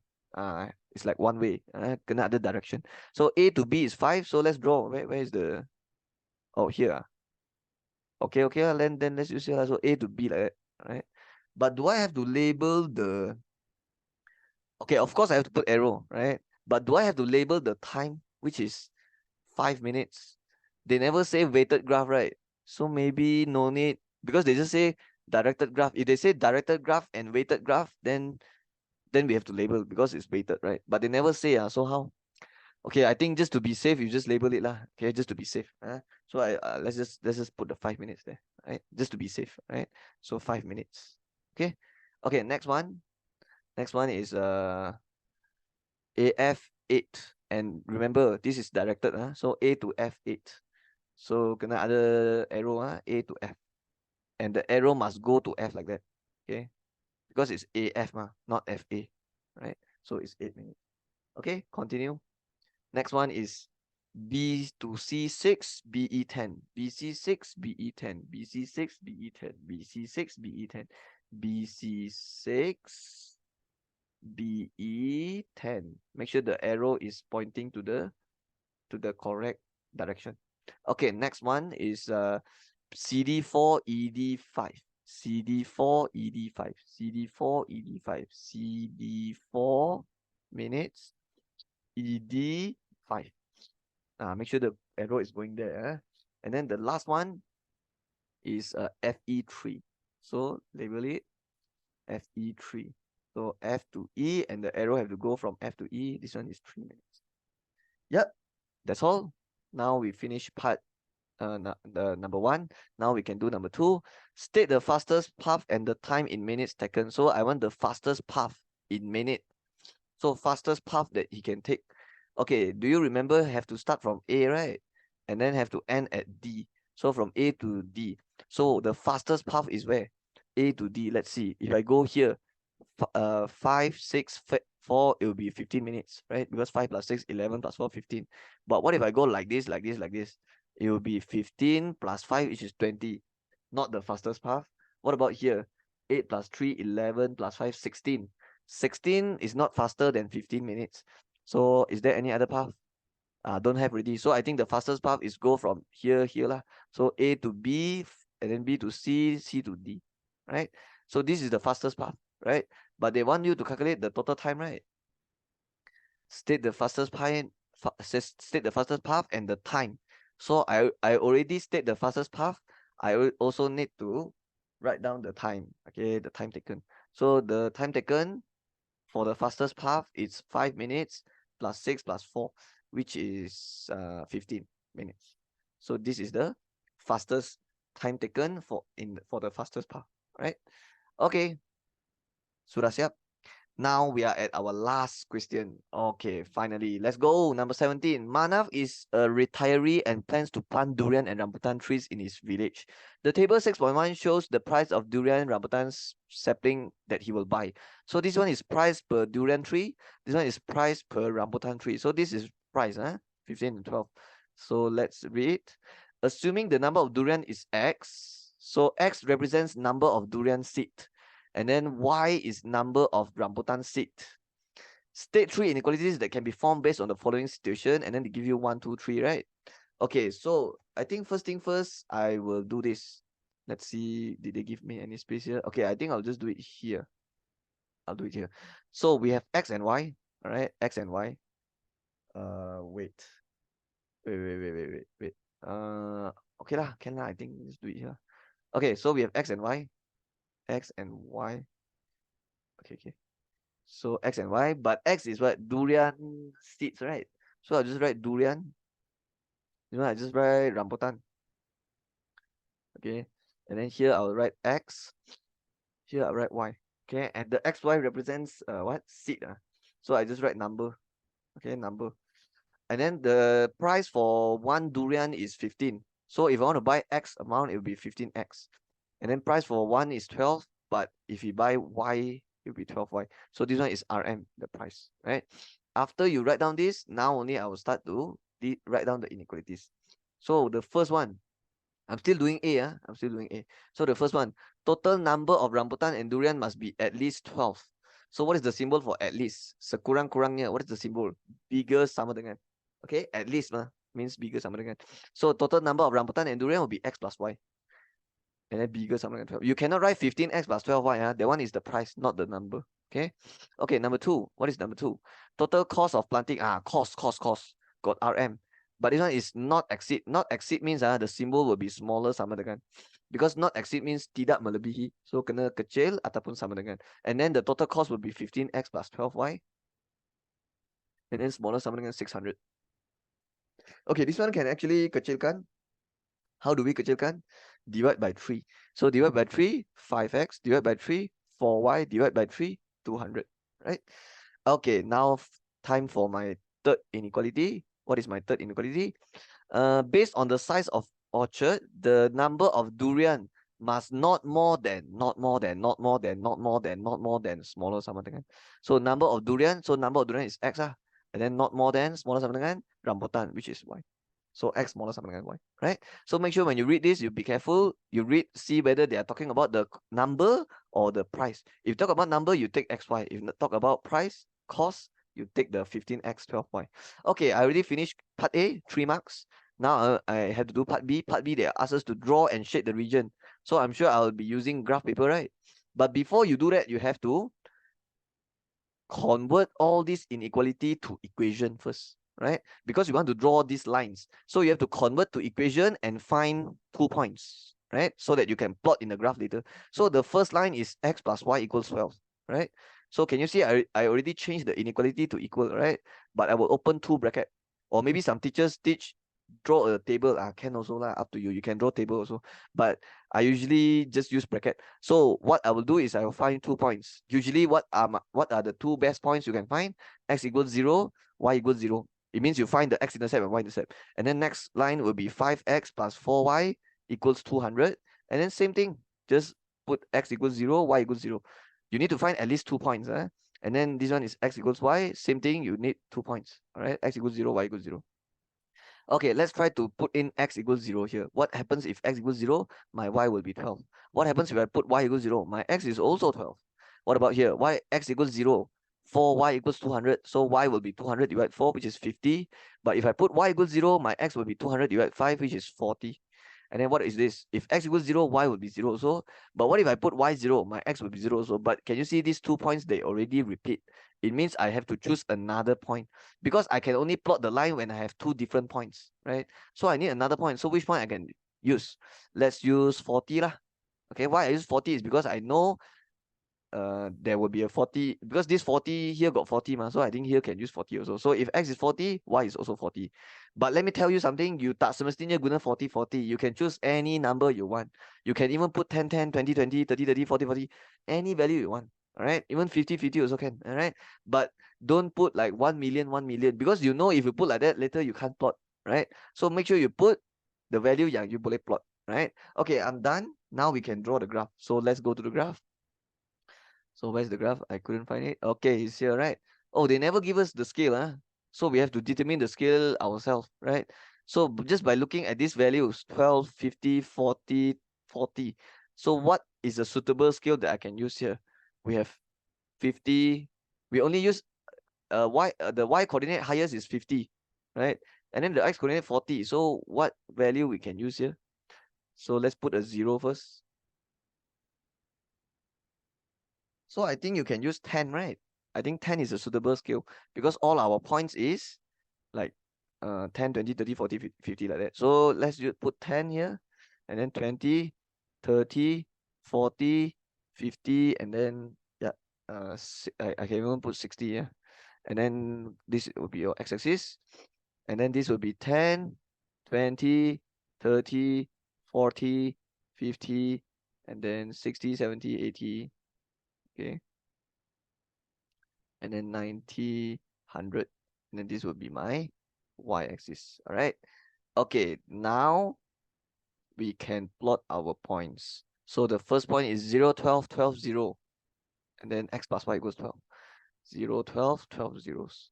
So 0, 12 is 10 naik 2 lah. This is 0, 12. And then 12, 0 is here lah. Right? Because one kotak kecil is 1 here, right? Because from here to here is 10. So if I want to know one kotak kecil, it will be 10 divided 10, which is 1. So yeah, this is the correct point. So 12 is just 10 naik 2, 10 pergi 2 kotak. Alright, so let's draw it. So this is the line. Okay, let's make it smaller.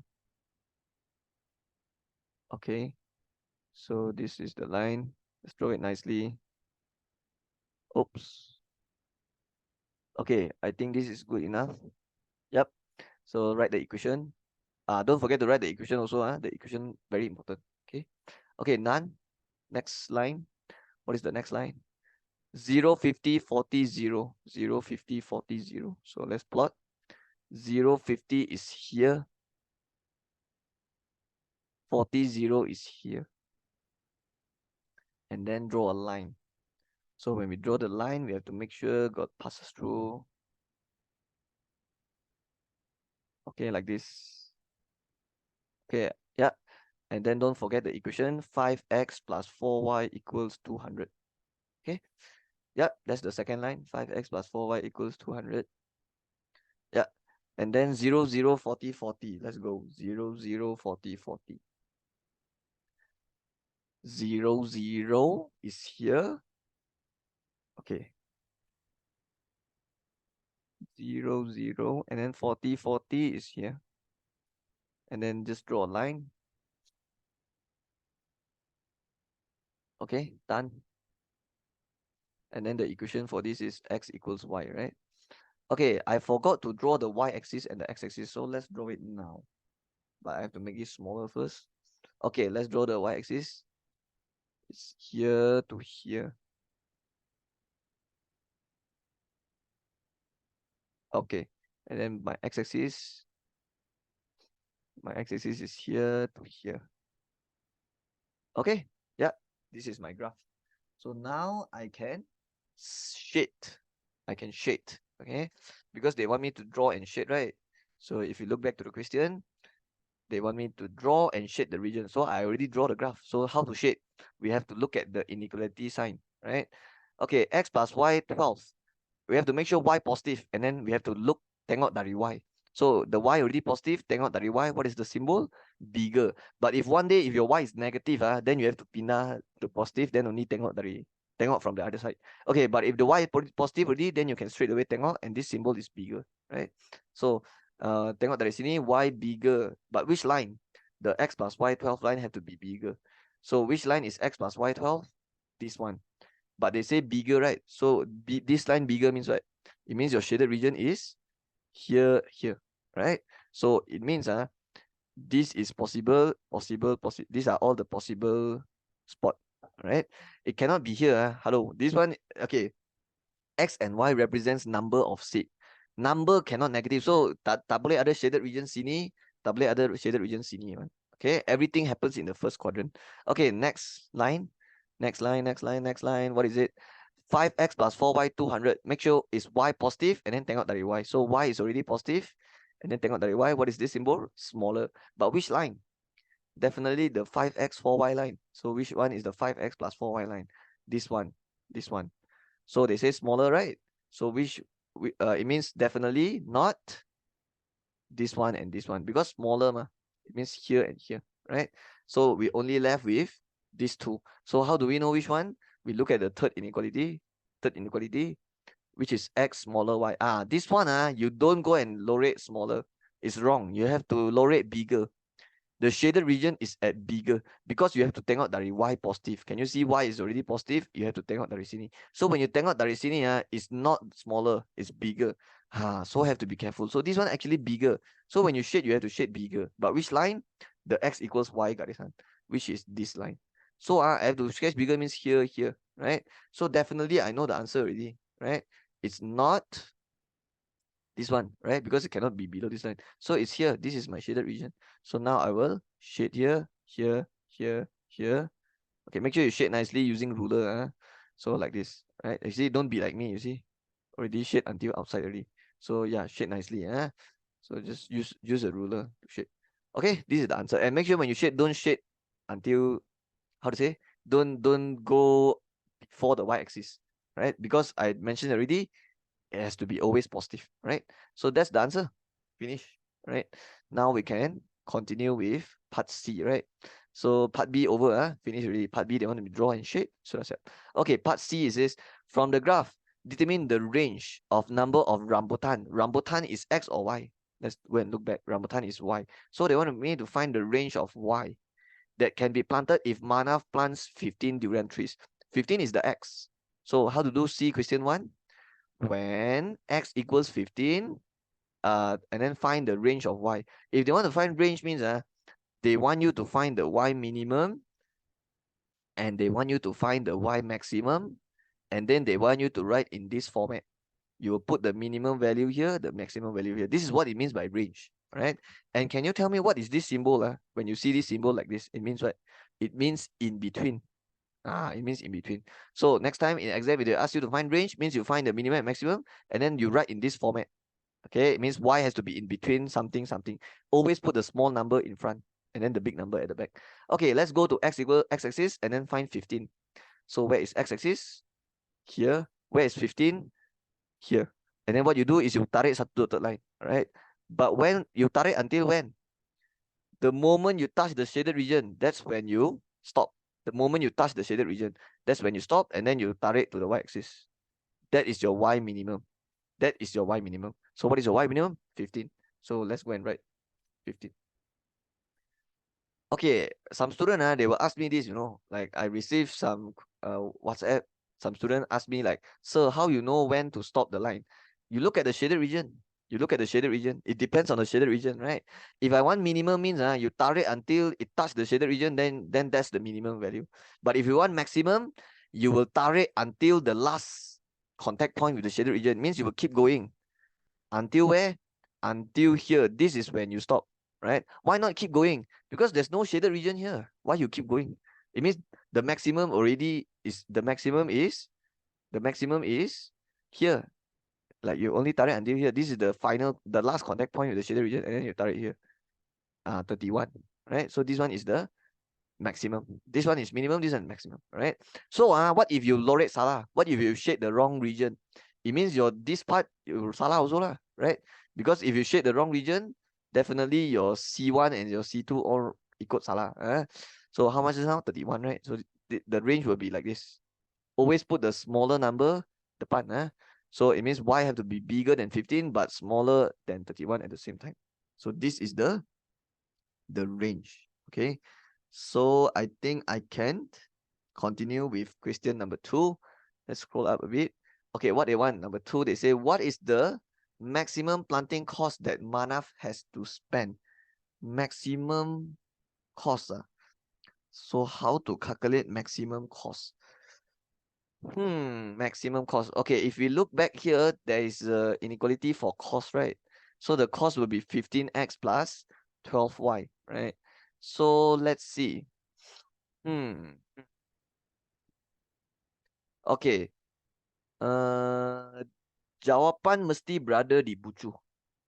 Jawapan mesti berada di bucu. Since your cost is 15x plus what is it? 15x plus 12y. Yeah. Yeah, this one, right? 15x plus 12y, right? So what you do is jawapan mesti berada di bucu. What does it mean? What do I mean by that? Jawapan means the answer will always be at the corner of the shaded region, right? So what you do is you determine all these 4 points and then you just put it inside the equation, right? So there is 4 corner. It means there should be 4 equation, right? So the method I use is like this lah. And since the jawapan mesti berada di corner, you can straight away read out your coordinate. So the first coordinate is 0, 50, and this one is 0, 12. So 0, 50, 0, 12. So you masukkan 0, 50, 0, 12, and then there's 2 more coordinate. Okay, what is this coordinate? This coordinate is 22. Yeah, 22. And then the y coordinate is also 22, I think. Yeah. So it's 22, 22, right? So I'll just write down 22, 22. So let's scroll up. So 22, 22. And then the last one, the last corner is what? The last corner is, okay, this one is 5, and this one is 6. So 6, and then the y coordinate is 10, 9, 8, 7, 6. I think it's 6, 6. Correct? Yeah, 6, 6, right? Yeah, 6, 6. So 6, 6. Hey, wait, what am I actually doing? Do you understand? It means I already know the jawapan mesti berada di bucu. So I take all the bucu punya coordinate, all the corner punya coordinate, and then I calculate. And then I will calculate and see which one give me the highest answer, right? So I will press this, press this, press this, press this, and see which one is the highest answer. But I already know it's this one, right? So I will not waste your time. So this is your maximum cost, right? So let's press 15 and plus 12 and 22, right? 594, right? But actually, there's another method to do this question, right? There's a few methods to do this question, right? But I usually, for mathematics, I will teach using this method, all right? So we will not choose this because we all this value because I want maximum. So we calculate all this and then see which value give you the highest value, right? So it's this one. So that's the one that's the final answer. All right. And remember, if they ask for maximum cost or minimum cost like that, the jawapan mesti berada at the bucu. Means the answer will always be at the corner. All right, at the vertices. All right. Okay, that's how I would do it. Okay, let's continue with D. D says the probability for a durian to bear fruit is 0.4 and the probability of durian to bear fruit is 0.7. So can you tell me the probability of durian with no fruit is 0.6, right? So let's write down probability of durian with fruit. So durian bear fruit, which is 0.4. So what is the probability of durian with no fruit? With no fruit, it will be 1 minus 0.4, which is 0.6. Because total probability always 1. And then they also give me probability of rambutan. So probability of rambutan bear fruit, the probability is 0.7. So what is the other side of the fraction? 0.3, right? Probability of rambutan, no fruit, that would be no fruit. So just take 1 minus. Okay, after 7 years, there were 35 durian trees and 30 rambutan trees that managed to grow largely. And then calculate the number of trees will bear fruit after 7 years of planting. After 7 years, they wanted me to calculate number of these trees will bear fruit. So 35 durian trees. 35 durian trees, but not all of them have fruit. Okay, because the probability for durian bear fruit is just 0.4. So times 0.4 lah. And then the total rambutan tree is 30, but not all rambutan tree will have fruit. Only 0.7 of them. Means times 0.7. And then what they want, number of these trees that will bear fruit, plus them together. Press all these, then you get the answer already. So let's press 35 times 0.4 plus 30 times 0.7. Yeah, 35. So that's the answer. And the 35, you don't have to write any unit because this one is 35 trees. You can write trees, right? It means there's a total of 35 trees that will bear fruit. Sudah siap, right? Okay, soalan E. After 7 years, this fruit durian tree consisting of 3 types, which are durian kampung, durian musang king, and durian sultan. The table 6.2 below is the weight of each type of durian from a fruiting tree. So these are all the weight in kilogram. Oh, this one is weight, this one is price, right? Okay, so let's see. Based on the information above, number 1, state the range of the mass of durian. I think this is easy. Yeah, this is easy. How to find the range of durian for the mass? So let's take the paling berat punya durian lah. Paling berat is 52 kg. And then paling ringan punya durian is 33. And then just minus them. Finish already. So what you get? 19. So that's the answer.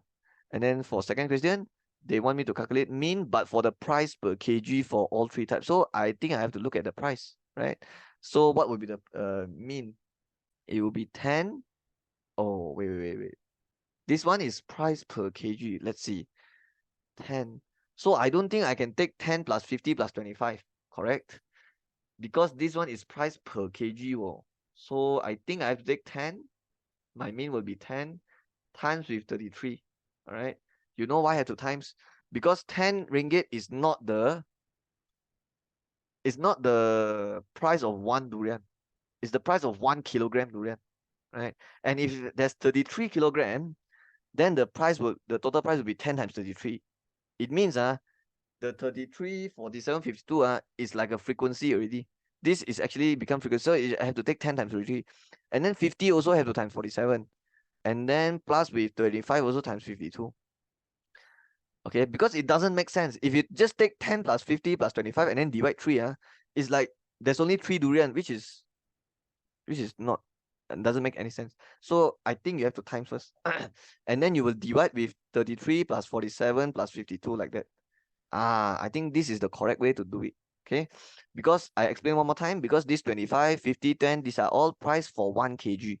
But if there's 52 kg, then the price will be 52 times 25. That's why you have to times them together first and then divide with the total mass. Okay, so let's press in the calculator and see what we get.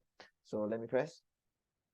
Plus 50 times 47 plus 25 times 52 equals divide bracket 33 plus 47 plus 52.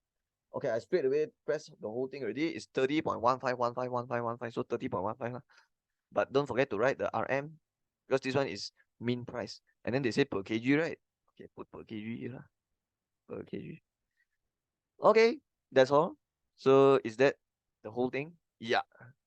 Okay, bye bye. See you next video.